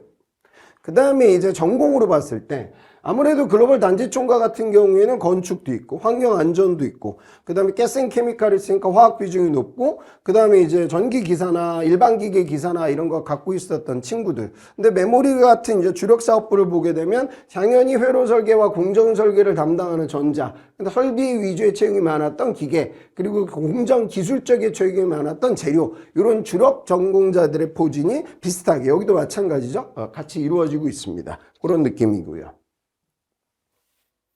그리고 이제 학점을 보면 다 높습니다. 그러니까 우리가 이제 흔히 학점이 뭐 3점 후반에서 4점대면 좋다라고 얘기하는데 사업부별로 큰 차이가 없습니다. 그래서 여러분들이 어느 정도 포지션에 위치하는지는 한번 살펴보도록 하시고요. 그 다음에 이제 토익 점수. 토익은 지금 삼성은 가는데 필요가 없습니다. 스피킹으로 충분히 갈 수 있습니다. 근데 제가 12년도부터 일을 오래 했으니까 한번 누적 데이터 보여드리는 거니까 참조만 하고요. 자, 그 다음에 스피킹 등급 보겠습니다. 스피킹은 오픽은 지금 기준, 그 다음에 토스는 이게 등급 기준이 바뀌었으니까 과거 기준으로 설명드립니다. 그래서 그냥 통상적으로 IM 정도 되는 친구들이 일반적이죠. IH 정도면 영어 조금 하는 거고, 일로 가면 내가 스페셜해질 수가 있고, 일로 가면 분위기는 안 좋아지겠다. 어디서도, 면접장에서도. 그래서 저는 보통 오픽 기준으로 IM2 이상은 있어야지 ASML을 쓸 수 있으니까 이공계 학생들도 이 정도 기준을 맞춰라고 얘기하고요. 그 다음에 지금 SK온, LG, 엔솔 같은 경우에는 오픽 기준으로 IH 이상이 돼야 지원이 가능하니까 이 정도까지 올라가는 걸 추천하고 있고, 내가 오픽 기준으로 AL이 되면 상당히 유리해질 거고, 문과 학생들은 글로벌 비즈니스를 진행하는 친구들은 오픽 기준으로 IH 이상. 그런데 토스하고 오픽 중에 어떤 걸 선호하냐 이런 건 없어요. 여러분들한테 유리한 등급으로 취득하고 계시면 됩니다. 그래서 IH 이상이면 글로벌 비즈니스 포지션에 도전이 가능합니다. 그런데 이제 글로벌 역량을 극강으로 보는 건 2부 때 말씀드린 삼성물산 상사입니다. 그러니까 여기는 PT 면접도 예전에 영어로 보고 그랬기 때문에 그런 친구들은 AL을 권하는 편입니다. 이 정도로 보시고요. 그리고 나이는 뭐 그냥 다양하게 포진되고 있어요. 그래서 이건 어떤 사업부가 뭐 나이를 보냐 안 보냐 이런 건 의미는 없고, 점점점 학생들은 늙어갑니다. 왜? 올드 루키들이 많이 입사하고 있으니까. 제 학생들 중에 최종 합격까지 간 남학생, 실무 경험이 없는 학부생입니다. 석사 아닙니다. 이 친구가 34살에 갔습니다. 그리고 면접자까지 올라갔던 제 학생은 35이 넘었는데 그 친구는 면접에서 떨어지긴 했습니다. 그래서 올드 루키들이 많이 볼 텐데, 이게 또 당연히 직무 경험을 보지만 이 한국 조직 생활을 할 수 있는 수준을 맞춰줘야 되니까, 그러니까 나는 팀장이라서 상관이 없지만 얘 바로 윗상사가 너무 부담될 만한 나이가 되면은 신입 도전보다는 경력으로 도전하시는 게 맞습니다. 성비. 예전에 삼성에서 양성 평등 지표 관리하고 그랬어요. 그때가 한 7대3 정도. 그래서 그게 삼성이 지켜지고 있는 것 같습니다. 그래서 여학생들 같은 경우에는 원래 학교 다닐 때도 남학생들의 비중이 높기 때문에 삼성이 나에게 상당히 유리한 곳입니다. 여러분도 중견기업, 좀 안 좋은 기업 면접장 가보면 뭐 양성 평등 지표 관리 안 해요. 그러다 보면 남학생들한테 밀릴 때도 있는데 삼성은 그렇지 않다. 적극적 도전 권해드립니다. 그 다음에 이건 좀 의미가 있는데, 요거는 설비 엔지니어로 제가 데이터를 뽑은 거고, 요거는 설비 엔지니어 말고 공정기술, 공정설계, 회로 설계 이쪽으로 제가 뽑아본 건데, 보면 학교가 확실히 설비 쪽으로 가면 지방 대비 중에 높은 건 사실입니다. 이번에 하이닉스도 지방 거점 국립대학교 돌면서 채용 행사 같은 거 하는데, 제가 보건데 양산기술 이쪽은 지금도 교대 근무가 일부 있거든. 그런 부분들 때문에 아마 그런 움직임이 나오지 않나. 그래서 여러분들이 이 설비와 이런 파트에서는 아까 메모리 파운드리에서도 약간 학교적 학교의 격차가 느껴졌다고 했고, 그러니까 이게 학교를 보고 자른다는 게 아니라 그런 친구들이 많이 몰리게 되니까, 그럼 경쟁자들의 수준이 올라가게 되니까 서류나 면접에서 내가 힘들어질 수도 있고 유리해질 수도 있다. 이런 관점이에요. 오해는 마세요. 그러니까 이쪽에 학교 차이가 조금 존재합니다. 그리고 요거의 전공을 봤는데, 그러니까 설비는 당연히 이것 때문에 기계 비중이 압도적으로 높죠. 여기는 전자나 재료 비중이 압도적으로 높다. 그래서 이 부분은 이번에도 의사결정의 주요 포인트가 될 겁니다. 이게 설비에게 나머지 포지션. 학점은 그럼 어떠냐? 그럼 설비가 상대적으로 지방대 비중이 높고 기계과 비중이 높았는데 학점이 낮은 거냐? 그거는 전혀 아니다. 그래서 다 우수한 학점은 다 거의 비슷하게 배치가 되고 있습니다. 그래서 내가 학점이 낮으니까 설비를 써야지? 노노. 그러니까 전공을 우선 보고 이력을 먼저 보고 그 다음에 학교도 약간 주의해야 될 포인트가 될 거다. 이렇게 보시면 돼요. 그 다음에 토익은 거의 뭐 지금 의미도 없고 유사하게 나왔고요. 스피킹도 유사했습니다. 그래서 어학적 부분과 이제 내가 설비 갈 거냐 나머지 포지션 갈 거냐 해서 어학이 변수가 될 수 없다. 이제 그걸 보여드리는 겁니다. 그리고 나이도 뭐 비슷하죠. 이건 의미가 없고요. 성비는 근데 좀 의미가 있더라고요. 그러니까 설비로 가게 되면 확실히 여성 비중이 좀 줄더라고요. 그래서 설비로 도전하는 여학생들은 내가 연구실에서 뭐 칠러 같은 거 장비 손에 기름때 묻혀가면서 고쳐봤다. 뭐 이런 이력 경험들, 그러니까 좀 내가 터프한 필드에서 경험할 수 있는 이력. 아니면 예를 들어 제 학생 보면은 고등학교 졸업하고 나서 라인에서 일했어요. 특수고등학교 졸업해서 그 다음에 공장 생활하다가 공부 더 해야겠다. 그래가지고 이제 대학에 입학해가지고 구직을 활동한다. 근데 나는 기계과다. 그럼 이제 설비로 가면 굉장히 유리해지겠죠. 네, 그런 포인트를 보시면 됩니다. 이건 조금 시사점이 있어요. 자, 그 다음에 이제 지사 커트 한번 보도록 하겠습니다.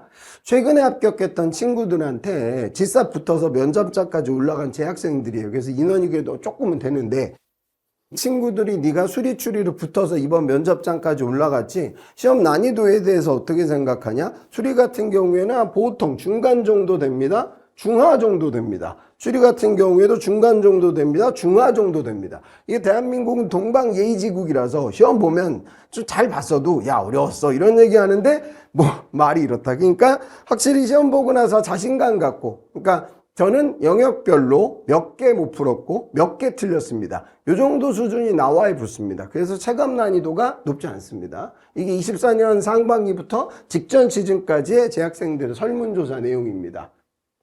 자, 그리고 네가 이번 시험을 붙었는데 몇 개 못 풀었냐? 수리가 20문제거든요. 다 풀었어요. 1개 못 풀었어요. 2개 못 풀었어요. 3개 못 풀었어요. 4개까지. 0개에서 4개 정도 되죠. 그 다음에 이제 추리 같은 경우에는 어떻게 되냐? 추리는 이제 30문제니까 이건 조금 못 푸는 개수가 나온단 말이지. 빵개, 1개, 여기가 2개니까 한 3개, 4개, 5, 6. 그러니까 수리 같은 경우에는 한 빵개에서 4개 정도 놓치는 거고, 추리는 한 3개에서 6개 정도 놓치는 겁니다. 그 다음에 이제 중요한 건 정답률. 그럼 네가 그렇게 못 풀었는데 풀었지만 몇 개 틀린 거 같냐? 지금 보면 추리는 놀랍게도 저 다 맞았는데요. 1개에서 2개. 그치? 그 다음에 저는 다 맞았는데 1개, 2개, 3개. 그러니까 보면 한 2개 언더 정도 나와야 되는 거야. 놓치는 거. 풀었는데 내가 틀린 문제는. 그래서 이런 수치가 안 나오고 저한테 카톡 올 때 선생님 너무 어려워요. 몇 개 못 풀었어. 모르겠는데요. 이러면 탈락이다. 그렇게 보시면 됩니다. 그래서 여러분들이 이번에 자소서 마감시키시고 그 다음에 이제 하이닉스도 당연히 같이 쓰겠지만 그것과 덧대어서 인적성 공부는 바로 하고 계셔야 됩니다. 안 그러면 서류 뚫고 나서 또 지사시험에서 떨어집니다. 준비들 하도록 하시고요. 그 다음에 이제 이 친구들을 제가 항상 조사하는데 삼성에서 그럴 수도 있잖아. 예를 들어 자, 이 친구가 지사 점수가 낮아. 근데 카이스트 나왔고 반도체 논문 썼어. 그럼 얘 그냥 붙여버리자. 저 같으면 그럴 수도 있을 것 같거든. 근데 삼성은 그렇게 안 해요. 그래서 제가 항상 조사를 해보면 실제로 커트가 비슷하게 나와요. 그러니까 만약에 스펙으로 본다고 하면 이게 완전히 벗어나는, 데이터가 완전히 못 풀었는데도 합격자가 나와야 되는데 그렇지 않습니다. 그래서 공정한 평가가 벌어지고 있기 때문에 여러분들이 준비를 하셔야 됩니다. 못 풀었던 개수들입니다. 그리고 이게 뭐 선호도가 높다고 해가지고 뭐 달라지는 것도 아니다. 그러니까 반도체 연구소도 있고 그 다음에 LSI 사업부도 있는데 이 친구들은 매우 잘 풀었던 친구들이긴 하네요. 한 것도 보면. 근데 개수가 뭐 그러면 아까 얘기했던 반도체 연구소라든가 LSI 회로 설계는 너무나 가기 힘든 곳이고 그 다음에 상위권 대학 학생들이 많이 몰리고 지사시험과의 수능 점수와의 상관성이 전 있다고 보거든요. 그래서 약간 반영이 되는 것 같지만 그러면 이제 제주행 기술 담당 이번에 뜨지 않았는데 이게 메모리 파운드리의 그 공정 총괄 조직인데 거기도 이렇게 잘하는 친구들이 있었다는 거죠. 그래서 내가 지사 점수가 좀 낮으니까 이거 가지고 내가 사업부를 안전 지원해야지 이런 건 할 필요는 없다. 그렇게 이해하시면 될 것 같습니다. 그리고 뭐 이쪽도 이렇게 좀 해외 영어 같은 경우도 이렇게 레벨 차이가 많이 납니다. 아주 놓친 친구들도 있고 잘 풀었던 친구들도 존재합니다. 직무별 어떤 차이점은 없다. 그렇게 보시고요. 자, 이제 구체적으로 삼성전자 자소서 항목 분석으로 들어가도록 하겠습니다. 그 전에 요거 옛날 거 제가 보여드릴게요. 12년도부터 제가 일을 했는데 삼성의 이게 과거 3번 항목이에요. 웨어러블 기기 시장이 빠르게 팽창하고 있다. 응? 고객층을 선정하고 마케팅 전략을 짜봐라. 최근에 방문한 전자제품 매장에서 기억에 남는 매장의 특징, 장점 얘기해봐라. IoT 기술의 발전으로 편리성이 증대되고 있는데 가장 미래지향적인 소프트웨어에 대해서 자유롭게 논해봐라. 기술, 그 다음에 영업, 마케팅 전략 이런 것들을 삼성 3번 항목에 물어봤었어요. 옛날에. 그런데 지금 그 항목이 뭐로 바뀌었다? 사회적 이슈로 바뀌었다. 이 얘기는 무슨 소리냐? 사회적 이슈. 진짜 신문 사회면에 나오는 얘기를 적을 필요는 없다. 그리고 제발 부탁인데 예민한 소재를 쓰지 마라. 노란 봉투법. 망하는 겁니다. 면접장 가서 해괴망측한 질문 들어올 거야. 그러니까 너무 크리티컬한 뭐 젠더 갈등 뭐 이런 얘기 적지 말라고. 그러니까 그런 것들은 3번 항목은 삼성 자소서 3번 항목은 면접의 소재이지 뭐 이걸 적은 거 가지고 떨어뜨리고 붙이고 그러지 않습니다. 그래서 여러분들이 좀 무난무난한 이야기를 쓰거나 아니면 나하고 관련도 있는 이야기를 쓰는 게 좋습니다. 이따가 제가 정리를 해드릴게요. 그래서 이제 서류 전형의 평가가 직무적합성 평가.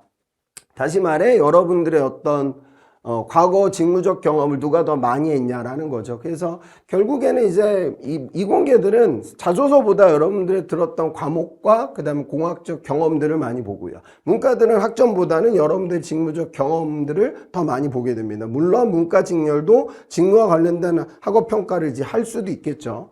재무회계 뭐 이쪽 파트라고 하면요. 그래서 이번에 삼성 자소서 항목을 보면 삼성 자소서는 해괴망측한 자소서입니다. 다른 자소서하고 완전히 다릅니다. 자, 1번이 700자입니다. 제일 짧습니다. 삼성이 지원한 이유, 지원 동기, 입사 회사에서 이루고 싶은 꿈을 기술하라. 지원 동기하고 포부, 되게 중요한 항목인데 700자, 엄청 짧아. 그지? 그 다음에 그리고 보통 회사들은 기업 지원 동기 항목 하나, 직무 지원 동기 항목 하나 이렇게 나뉘는 기업들도 있는데 이거는 퉁으로 묶어놨어. 그죠? 그 다음에 두 번째가 성장 과정. 이게 제일 길어. 1500자. 본인의 성장 과정을 간략히 기술하되 현재 자신에게 가장 큰 영향을 끼친 사건, 인물 등을 포함하여 기술하라. 당구장 표시, 작품성 가상인물도 가능하다. 작품성 가상인물 활용해가지고 쓰는 친구 요즘 그냥 없습니다. 신경 쓰지 마시고 사건과 인물이 들어가 있다는 건 뭐야? 에피소드를 적으라는 겁니다. 몇 자로? 1500자로. 3번. 최근 사회 이슈 중 가장 중요하고도 생각되는 한 가지 선택해서 이에 관한 자신의 의견을 기술하라. 1000자. 4번은 전자는 다 있습니다. 요즘 대부분 계열사가 4번 항목이 있는데 SDI 이런 데는 아예 없습니다. 지금도 4번이 없는 회사들도 있어요. 그러면 4번이 없으면 아니 3번은 내 이야기가 아니라 생각을 적어내는 거고 그러면 지금 성장 과정하고 지원 동기가 이렇게 공간이 짧단 말이죠. 그죠? 그래서 제가 2부 때 배치 관련돼서 얘기를 할 텐데 여러분들 보실 때 중요한 건 결국에는 삼성 자소서는 굉장히 이상한 자소서. 그래서 2번 성장 과정을 진짜 성장 과정으로 1500을 뽑는 친구는 합격자들 중에 거의 없습니다. 그래서 여러분들이 이런 부분을 고려해 가지고 확인을 해야 돼. 그러니까 제가 그냥 1부 때 말씀드리겠다. 잠깐만 요거 한번 보고요. 그 다음에 작성 순서는요.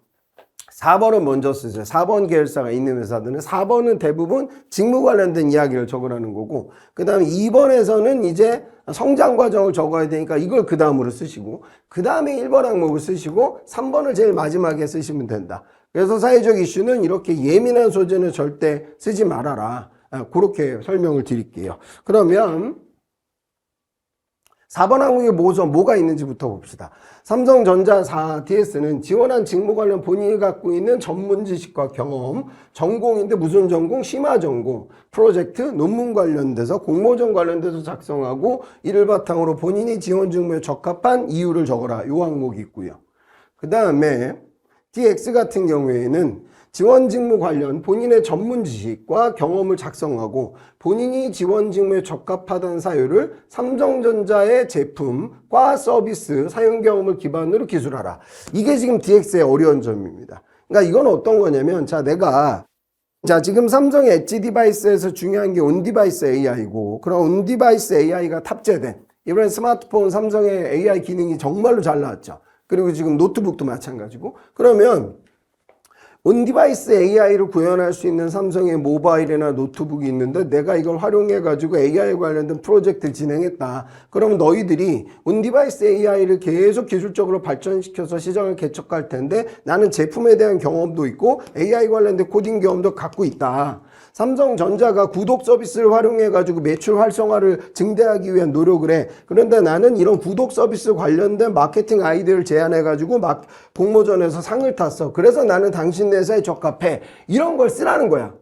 그런데 이런 걸 갖고 있는 친구가 몇이나 되겠습니까? 그래서 현실적으로 합격자 수는 이렇게 적을 수 있는 극소수입니다. 그래서 대부분의 합격자들은 이 부분은 그냥 비즈니스 레터 쓸 때 친애하는 고객님께 이렇게 그냥 구색 맞추기 느낌으로 살짝만 넣고 삼성전자 제품과 기술 관련돼서 이런 발전을 한다. 그런데 나도 어떤 경험을 갖고 있다. 근데 이게 정확하게 매칭이 안 되는 친구들이 훨씬 더 많습니다. 왜? 이런 게 예를 들어 이게 이 구독이면 베스트이긴 한데 사실 이 친구가 보유하고 있는 가장 결정적인 무기가 내가 마케팅 에이전시에서 2년 동안 일하면서 실무 경험한 게 있는데 구독이 그게 아닐 수도 있잖아. 그럼 이게 더 많은 비중을 차지할 수도 있는 거거든. 그래서 결국에는 삼성 자소서는 이렇게 굉장히 특수하기 때문에 처음 쓰는 자소서인데 쉽지 않다. 그래서 강의를 듣게 되면 제가 이런 것들을 좀 배치를 시켜 드릴 건데요. 그럼 이제 요거 1억을 좀 더 볼게요. 여기도 마찬가지고. 그러면 여기서 그걸 좀 설명드리겠습니다. 어떻게 하면은 이제 1억을 정리할까? 요거에 대해서 좀 설명을 드릴게요. 에피소드 1억 정리하는 방법입니다. 보시면 이렇게 보자고요. 우선 4번을 쓸 때 4번 항목을 타이틀 받고 하나의 에피소드를 쓸 수 있는 방법이 있고요. 안 그러면 나는 한 개 많으면 4번 항목을 타이틀 받고 에피소드 하나, 타이틀 받고 에피소드 하나 이렇게 쓸 수도 있어요. 그러니까 내가 공정설계를 지원하는데 소자 관련돼서 내가 학부 연구실 관련돼서 소논문을 적었어. 그래서 나는 소자 제작 경험을 갖고 있어. 그 다음에 내가 석사 시절 때 직접 파운드리에 그 팹아웃을 시켜서 칩셋 관련된 레이아웃이라든가 매뉴얼을 내가 다 익힌 석사 논문 과제가 있어. 그래서 나는 학부 때는 랩인턴을 통해서 소자를 제작해봤고 랩 생활을 통해서는 MPWA를 돌려봤어. 그래서 나는 공정설계에 최적화돼 있어. 뭐 이렇게 잡는다고 하면은 2개로 가는 게 맞고, 안 그러면 내가 공정기술을 쓰는데 단기 공정교육 말고 진짜 한 학기간 교수님 연구실에 들어가서 노강이라든가 애칭이라든가 이런 맹공정에 개선했던 경험이 있다라고 하면 내용이 길게 나오거든. 그럼 그걸 천자로 뽑을 수도 있어요. 그럼 여기서 그리고 이건 권하지 않는데 3개로 가는 건 전 요즘 권하지 않습니다. 그럼 너무 내용이 산재돼. 그걸 역으로 4번 항목 에피소드가 1개에서 2개 정도 배치가 되겠죠. 그 다음에 2번 성장 과정 두 번째로 제가 쓰라고 했는데 주로 진짜 성장 과정을 쓰는 친구들도 많습니다. 그러니까 내가 뭐 중고등학교 때 반장을 했다, 아니면 내가 군생활할 때 장교로서 뭘 했다, 분대장으로 뭘 했다, 교수님께 어떤 가르침을 받아서 지금까지 공부를 해왔다, 아버님께 어떤 가르침을 받았다, 이런 진짜 캐주얼한 여러분들의 에세이를 한 단락 정도 인트로 느낌으로 짧게 씁니다, 합격자들이. 그러니까 이게 삼성 자소서가 오랫동안 지속됐기 때문에 저는 일을 그 누구보다 오래 했고, 이게 어느 정도 패턴들이 잡혀 있어요. 왜냐하면 성장과정 공학 얘기 쓰긴 써야 되는데 그렇다고 너무 안 쓸 수도 없잖아. 그러니까 읽어보는 친구들도 여러분들 선배들이 읽어보거든. 그러면 이제 읽어보는 사람이 보고 이거는 좀 인성 이야기가 들어가 있네 이렇게 느껴지니까 가벼운 인성 이야기를 쓰고 그 다음에 소지목 받고 에피소드 하나, 소지목 받고 에피소드 하나 이렇게 들어가는 패턴. 이걸 하나로 쓸 수 없어요. 1500을. 그 다음에 이건 인트로가 없이 소지목 받고 에피소드 하나, 소지목 받고 에피소드 하나 이런 식으로 잡혀요. 그러면 이거는 당연히 인트로니까 인성이고요. 그러면 이제 에피소드가 2개로 나뉘냐. 첫 번째 이것도 인성, 이거는 직무적 경험. 아니면 둘 다 직무적 경험. 그런데 이쪽은 이런 패턴으로 글을 쓰게 되면 여기가 인성이니까 아무래도 직무의 비중이 조금 높습니다. 그 다음에 요거는 마찬가지로 요거는 인성 쓰고 직무로 갈 거냐. 그 다음에 직무로 가고 직무로 갈 거냐. 근데 이제 인트로가 없다 보니까 이때는 인성 직무로 가는 케이스가 좀 더 많습니다. 이게 어찌 보면 논리적입니다. 자, 그러면 이게 여러분 합격자 소설 믿으시면 안 돼요. 애들의 스펙은 다 다르잖아. 제 학생인데 지방 사립대 나왔어. 경남 지역에. 그리고 학점이 3점 초야.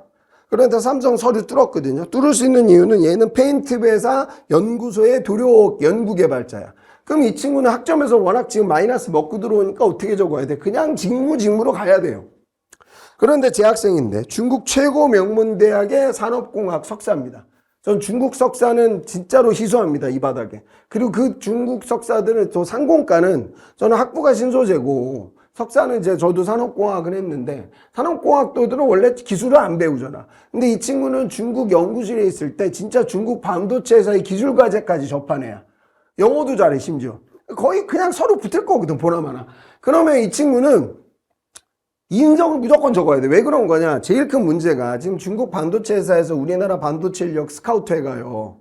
연봉 엄청 많이 주고. 근데 그 연구소가 그 중국 반도체 회사하고 관련되어 있는 랩이에요. 교수님도 그렇고. 그러니까 저는 얘가 면접장에 가서 제일 큰 걱정이 야, 얘 여기서 회사 생활하다가 나중에 중국으로 도망오면 어떡하지? 그러니까 얘는 그냥 국내에서 뭐 국토대장정이고 뭐고 뭐 군대 생활 얘기든 뭐든 인성이 들어가야 되는 거지. 그러니까 사람마다 다르다.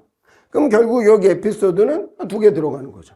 그 다음에 이제 다음에 1번을 쓰라고 했잖아. 1번은요, 삼성이 지원한 이유를 적으라고 하니까, 이게 지원하는 회사나 사업부에 대해서 아무 얘기도 안 할 수는 없잖아. 그러면 당신네 사업부나 당신네 계열사, 그러니까 내가 지원하는 계열사 또는 사업부의 기술이라든가, 사업 전략이라든가, 뭐 이런 비전. 그래서 당신네들 어떤 이야기를 적어야 됩니다. 아예 안 적을 수는 없으니까. 그 다음에 이제 너희는 이런데 나는 이런 사람이야.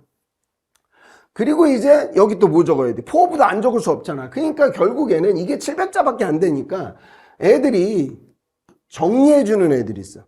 그러니까 자, 내가 SDI의 기술 엔지니어가 되기 위해서는 소재 셀 합성 공정도 알아야 되고 장비 제어적인 요소도 갖고 있어야 되고 2차 전지 산업에 보면 글로벌 역량도 필요한데 나는 해외에서 인턴도 담당해 봤고 그 다음에 공정 장비 관련된 회사에서 단기 인턴을 진행해 봤고 연구소에 있을 때는 셀 공정 논문을 써봤어. 이렇게 정리해 줬을 때 아주 파워풀해지는 애들. 이런 애들을 이건 하나의 에피소드가 아니라 1번 후에 읽혀지는 에피소드가 합쳐진 것. 정리해 주는 거. 아니면 여기다가 딱 하나 에피소드 쓰는 애들도 있어요. 나는 저기 삼성전자의 경쟁사 회사의 마케팅 인턴으로 일을 진행했다. 그러면 이거 하나로 그냥 끝날 거 아니야. 그지? 그러면 여기 에피소드는 0개가 있는 애들이 있고 1개가 있는 애들이 있죠. 그럼 결국에 에피소드가 제일 많이 들어가는 친구들은 한 5개 정도. 제일 적게 들어가는 친구들은 한 3개 정도. 그러니까 결국 저는 이 정도 에피소드를 뽑아내는 게 이번 삼성 자소서 쓰기 전에 벌어져야 될 가장 중요한 여러분들의 활동입니다. 그래서 수업 듣게 되면 제가 이런 것들 배치 관련돼서 얘기하고 타이틀을 어떻게 써라 이렇게 올려주기도 합니다. 그 다음에 3번을 쓰라. 3번은 사회적 이슈니까. 그러면 그냥 무난무난한 거 쓰셔도 됩니다. 이번에 보나마나 많이 쓸게 뭐 항상 저 나오는 이번에도 피지컬 AI 많이 쓰겠죠.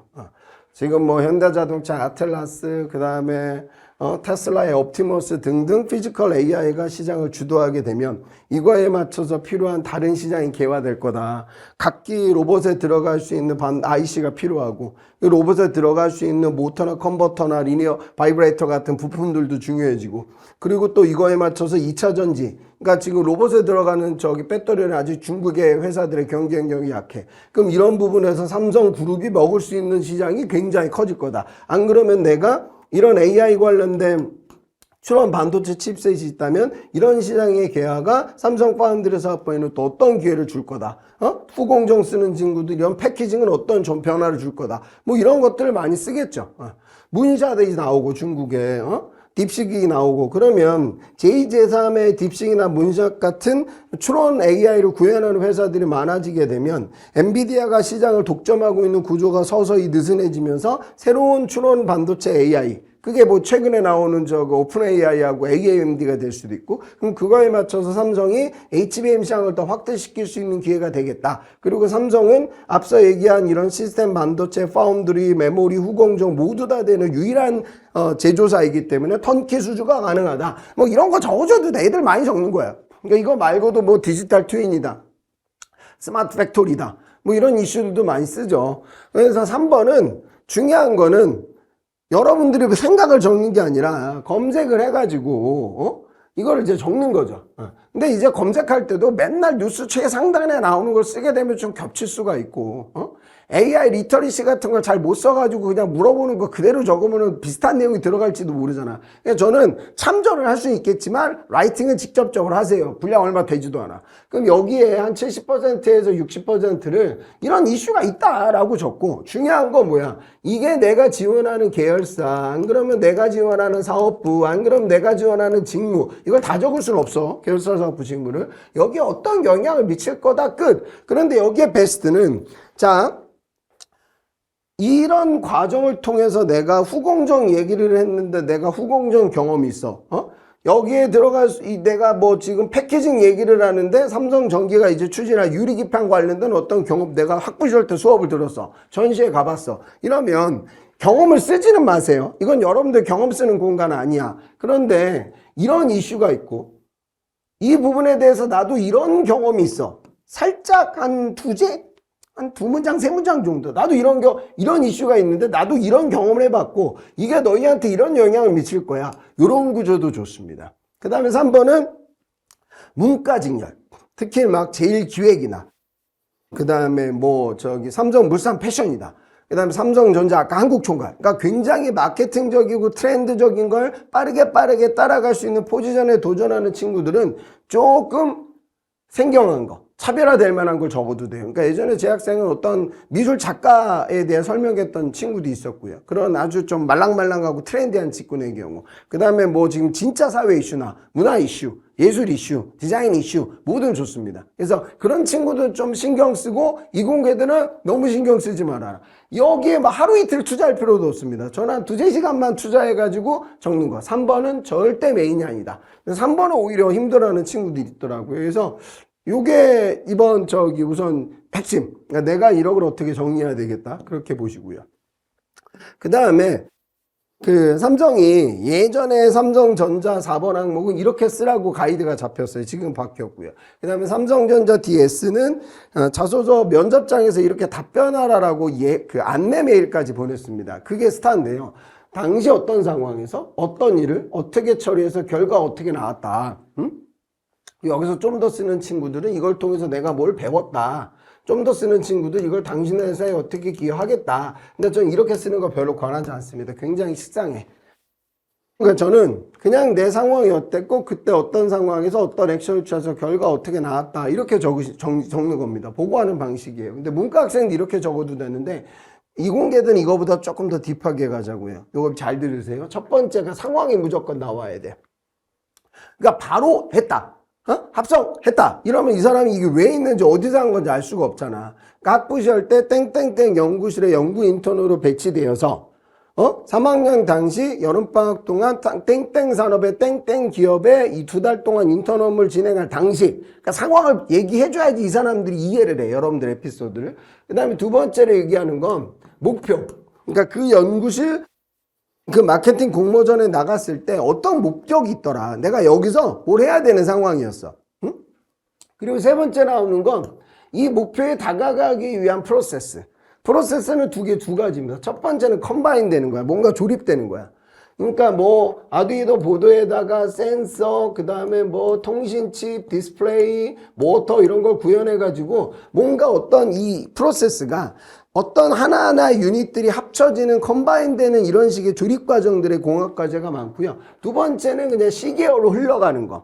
그러니까 반도체 단위 공정이 순차적으로 진행이 되거나 합성이라든가 정제 배양이 순차적으로 진행이 되거나 그러니까 컴바인 되거나 아니면 시계열로 흘러가는 과정. 그러니까 내가 어떤 상황에서 뭘 해야 됐었고 당시 프로세스가 이러했는데 그 다음에 뭐가 터져? 이슈가 터져야 돼.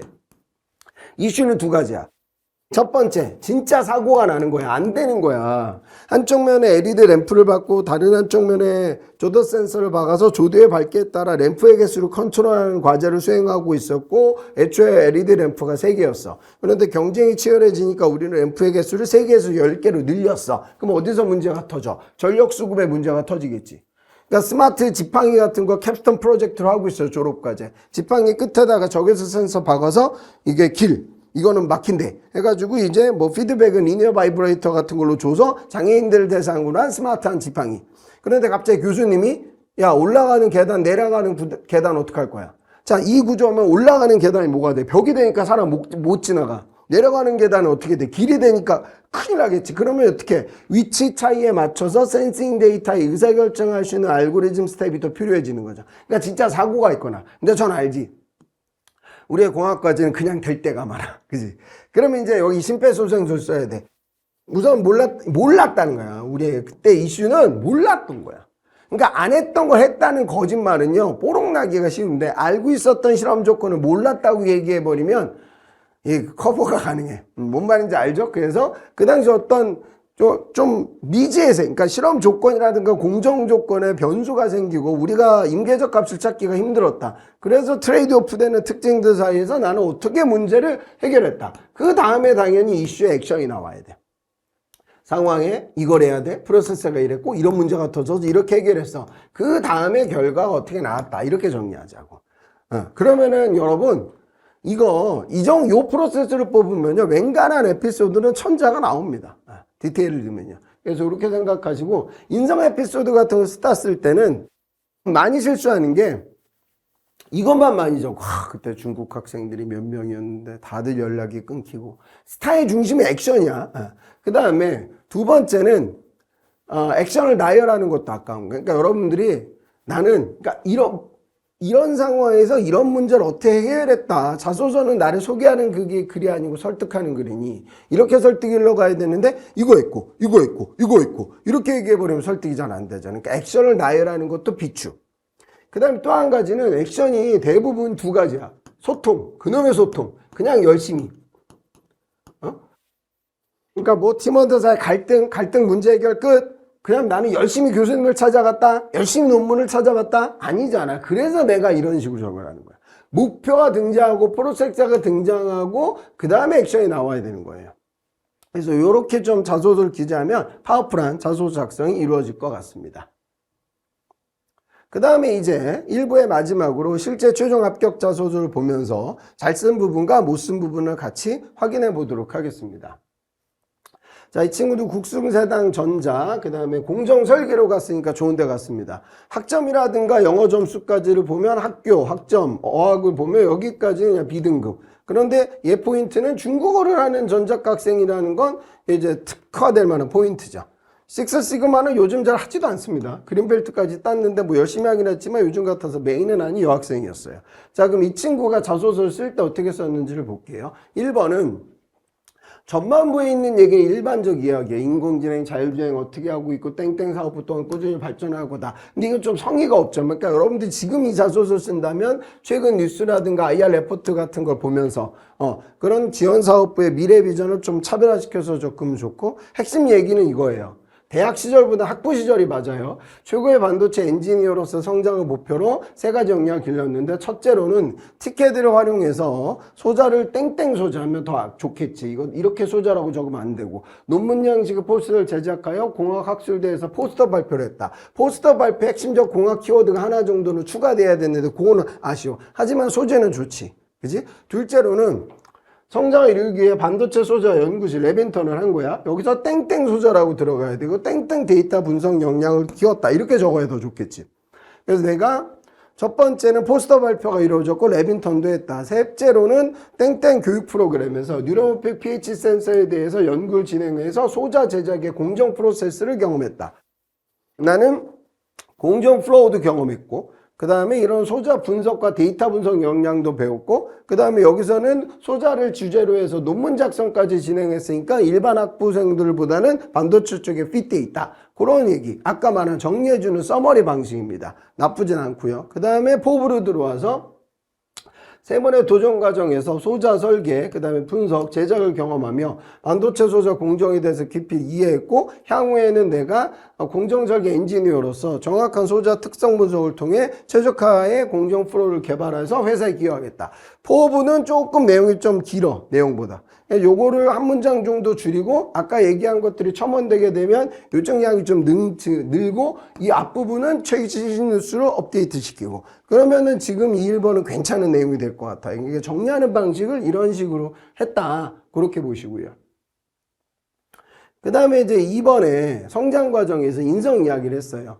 먼저 조직 문화를 파악할 것. 중국에서 5년간 유학을 했다. 자, 이 친구의 차별 포인트예요. 그래서 원래 아주 어린 시절 이야기는 제가 안 적으라고 합니다. 근데 이 친구는 이게 글로벌한 경험이고 짧지 않은 기간이기 때문에 노출을 시켜야 되겠죠. 근데 여기서도 뭐 라띠아오, 이게 중국에서 먹는 과자 이름인데 이런 게 들어가야지 그래 좀 더 가요. 눈이 가. 그러니까 중국 간식이 아니라 여기 나와 있던 라타아오. 라티아오 뭐야? 나도 뭐 안 먹어봐서 몰라. 이런 식으로. 그러니까 장비는 없는 거야. 땡땡 장비. 시뮬레이션 없는 거야. 엔시스.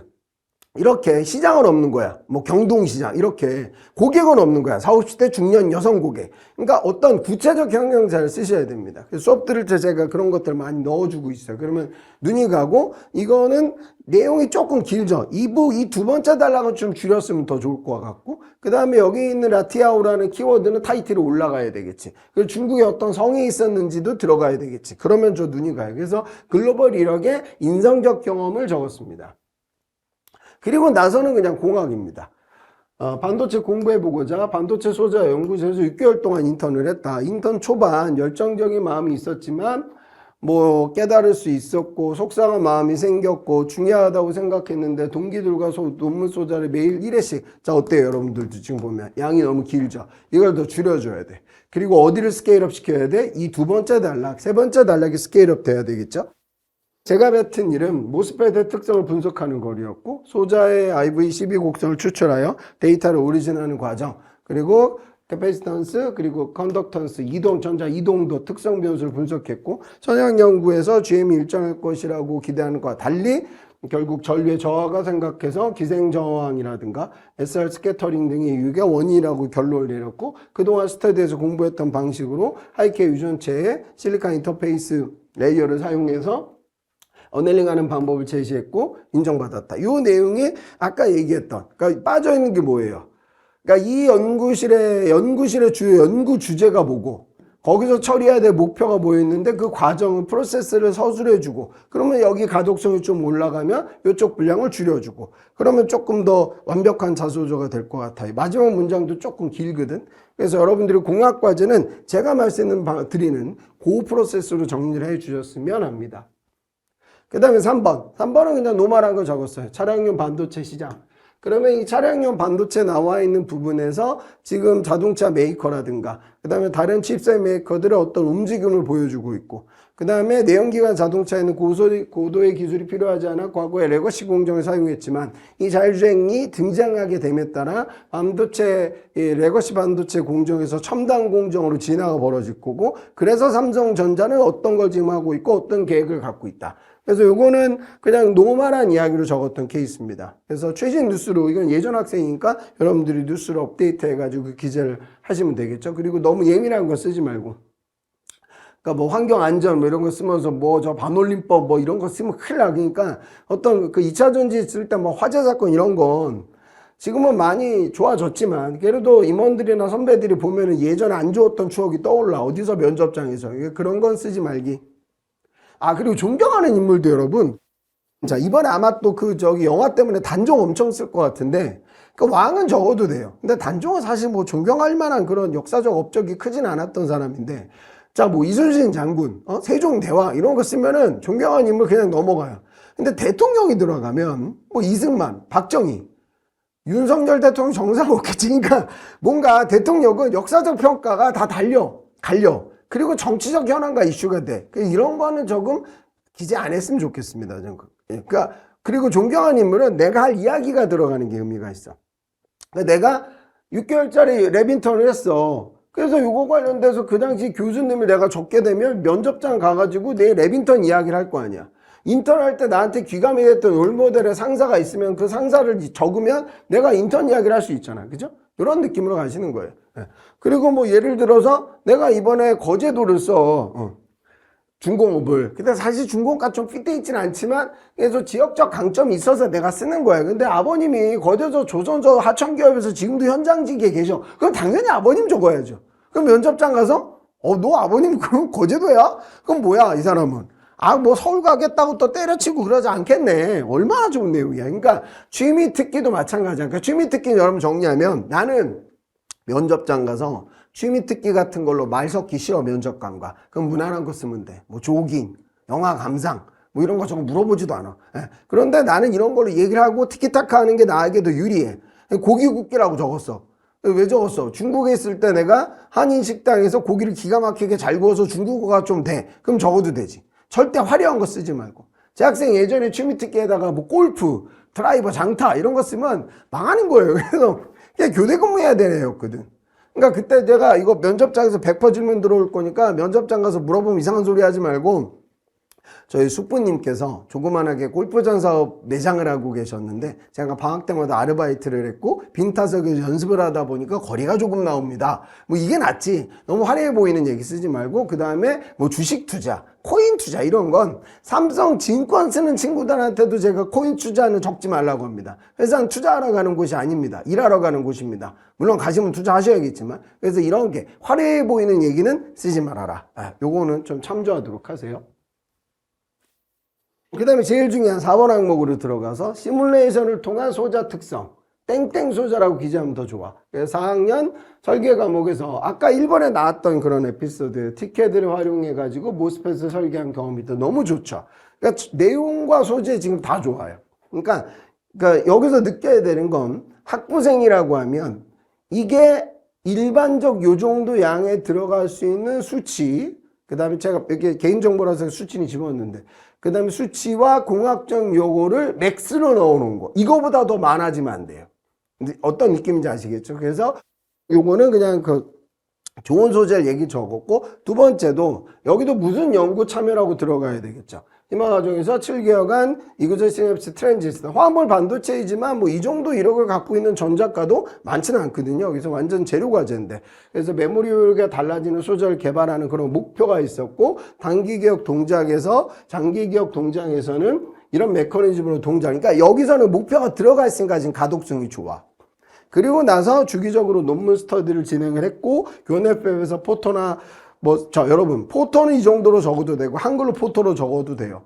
근데 PBD를 풀네임을 막 이렇게 영문으로 풀었으면 안 돼. 그거 오버예요. 그래서 그냥 일반적 상식적 수준으로 적으시면 됩니다. 이 친구는 잘 적었어요. 그래서 pH 용액의 농도에 따라 트랜지스터가 가해지는 전압의 크기가 달라지고, 그 다음에 전압의 크기에 따라 장단기 기억이 결정되어 펄스 인가 횟수가 증가할 수 있도록 프로젝트가 진행이 됐다. 그래서 소자적 이야기를 아주 잘 적어내고 있어요. 그러니까 이 4번은 아주 깔끔하게 적었고, 양도 적절했고, 타이틀 관련된 부분만 좀 공학적 키워드 올리면 좋겠다. 그래서 합격 자소서니까 여러분들이 참조를 해보도록 하세요. 그 다음에 여러분들 자주 묻는 질문 몇 개 볼게요. 최신 이슈에 전공이나 직무 관련 내용을 적어야 될까요? 이게 아니라 이거 아까 얘기했던 본인의 이야기를 많이 적으면 안 된다. 살짝 경험을 양념 정도로만 적을 수 있다. 직무 관련 경험이 없는데 자소를 어떻게 써야 될까? 직무 관련된 경험이 없는 사람은 없고, 직무 관련된 경험이 전무하면 자소서는 못 씁니다. 그래서 여러분들이 이런 거예요. 반도체 연구소 들어간 제 화학 석사인데 저는 그런 연구는 처음 봤어요. 걔는 합성도 해본 적도 없고 분석 장비 써본 적도 없고 무슨 에너지 레벨 원자 스케일에서 진행되는 선행과제 했던 애예요. 근데 이제 그거 자체가 면접관한테도 먹혀요. 왜? 일반 사업부가 아니라 반도체 연구소가 선행연구 조직이니까. 그러니까 IT 개발하는 친구들도 입사하고 나서 어떤 언어 쓸지 누가 압니까? 그래서 여러분들이 그냥 로엔드 단의 굉장히 어려운 어셈블리 언어 같은 거 다뤘던 것도 좋아요. 그래서 백투더 베이직으로 들어가도 되는 겁니다. 특히나 반도체 같은 경우에는 워낙에 공정의 뎁스가 깊고 커버해야 될 영역이 넓기 때문에 현업이 있는 애들도 이 데이터가 뜨기는 뜨는데 그 원인도 잘 몰라요. 어려운 공정이다. 그래서 여러분들이 물리가 됐든 화학이 됐든 이런 순수화학적 전공도 다 직무적 경험에 포함됩니다. 상반기에 서류가 탈락했는데 하반기에 다시 지원해도 붙을 수 있을까요? 상관없습니다. 그런데 만약에 지난번에 면접장 가서 떨어졌는데 이번에 바꾼다. 그럼 바꾸는 논리가 나와야 됩니다. 바꾸지 않는 논리가 나오면 면접장 가서 꼬입니다. 데이터 남을 수 있으니까. 그래서 이런 친구들은 수업 듣게 되면 제가 의사결정 좀 내려드릴게요. 지금 특히 존경하는 인물 아까 제가 얘기했고요. 유튜버 좀 쓰지 마. 그러니까 그 사람들도 존경할 만한 인물을 적어야지. 유튜버는 여러분들의 존경점이 보이겠지만 그분들 임원분들 입장에서는 그다지 존경점이 보이지 않을 때도 많아요. 나이도 많고 공백 기간도 긴데 지원해. 아까 제가 말씀드린 나이가 많은 게 문제가 아니라 설명이 안 되는 시간이 많아지는 건 문제다. 그 부분이 설명되면 좋고, 또 한 가지는 나이가 많다고 공백이 많다고 서류에서 자르진 않아요. 면접장 가서 이거는 포인트가 됩니다. 스피킹 점수 얘기했고요. 석사는 저 수업 듣게 되면 석사들은 논문으로 파워포인트가 한 4-5장 정도 나갈 거예요. 근데 이런 건 하지 말아요. 그러니까 예를 들어 내 주과제, 졸업 논문 과제가 주과제잖아. 그런데 주과제가 아니라 서브 과제인데 이게 지금 내가 지원하는 사업하고 딱 맞아. 이걸 먼저 내는 건 오바. 그렇죠? 그래서 여러분들이 이 과제는 교수님들한테 보여주는 게 아닙니다. 교수님은 연구를 미리 아는 상황에서 보고 이 사람들 모르는 상황에서 보거든요. 그래서 우선 보고서 방식이 들어가야 되고 이런 거죠. 타이틀이 이런 과제였고 목표가 뭐였어. 그래서 공정이 이런 식으로 진행이 됐고 거기 나와 있던 그래프 값이 어땠어. 이런 느낌. 아니면 요것까지 한 페이지 들어가고 다음 페이지에다가 데이터에다가 결과값에 대해서 정리해줘도 되고. 그래서 이런 것들도 수업 듣는 친구들은 제가 맞는 걸 도와줄 겁니다. 되게 중요합니다. 석사는요. 삼성에서 중고신입을 어떻게 생각하는지. 예전에는요, 이게 중고신입이 뭐 3년차 이상 넘어가면, 아니, 경력으로 와야지, 너는 왜 신입으로 오냐, 이제 요구도 먹었는데, 아직도 이렇게 욕하는 사람들도 있지만, 이게 너무 보편화됐어. 그래서 요즘 올드루키들이 그냥 무난하게 가는 시대입니다. 근데 물론 이직 사유는 나와야 돼. 그러니까 거기가 후져서가 아니라 나도 여기서 잘하고 있지만 이런 기회가 와서 10년 후 나의 모습을 봤을 때 10년 후에 나의 산업과 부가가치 창출의 경쟁력을 봤을 때 이곳에 오고 싶다. 그래서 나는 문제가 있어서가 아니라 도전하려고 온 사람이다. 이 논리 구조가 필요해요. 문과생이라 공대가 아니라 산업 관련 경험이 없는데 문과는 원래 없죠. 산업에 대한 조사 내용만 가지고 지원이 가능한 게 아니라 그 산업에서 내가 글로벌적으로 마케팅적으로 어카운팅 파이낸싱적으로 세일즈적으로 기여할 수 있는 점이 있어서 가는 거예요. 알기는 알아야 되겠지만 산업에 대한 지식과 경험을 뽑는 게 아니라는 겁니다. 2차 전지를 판매하기 위해 태어난 친구가 없죠. 글로벌적인 역량을 갖고 있고 마케팅적인 역량을 갖고 있고 서비스 마인드가 있고 원가 마인드가 있으니까 데려가는 거라고요. 그렇게 판단하시면 돼요. 나름 중요한 경험만 적었는데 글자 수가 넘치면 여러분 축약시키는 건 엄청 쉬워요. 여러분들은 글의 호흡이 너무 길어요. 쓸데없는 접속사도 너무나 많아요. 그래서 그런 것들을 가지치기 하시면 됩니다. 제가 수업 들으면 도와줄 거예요. 이전에 지원했던 직무나 계열사에 바꾸면 아까 얘기했던 논리 구조만 나오면 되고요. 주로 서류를 썼던 건 면접장 가서 안 물어보는 편이고 워낙에 많으니까 면접장까지 올라갔던 건 질문을 많이 하는 편이다. 그렇게 보시면 됩니다. 자, 그래서 지금 제 삼성 자소 완성반이 거의 사실 마감 단계예요. 그래서 이 보는 영상 보시는 분들 조인하실 분들 조인하시고 아니면은 제가 나중 이 시간이 없기 때문에 삼성이 자소서 마감 기한이 너무 짧아. 하이닉스는 좀 길게 주던데 그래서 짧으니까 안 되시는 분들은 위포트 자소서 음성 첨삭 같은 거 제가 하거든요. 그쪽으로 질문 주셔도 좋을 것 같습니다.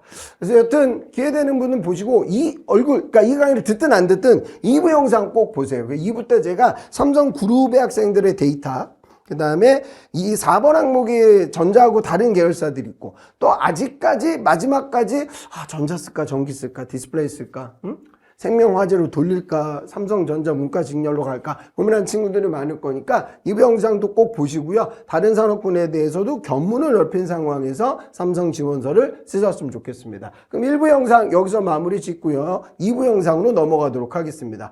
고생했어요.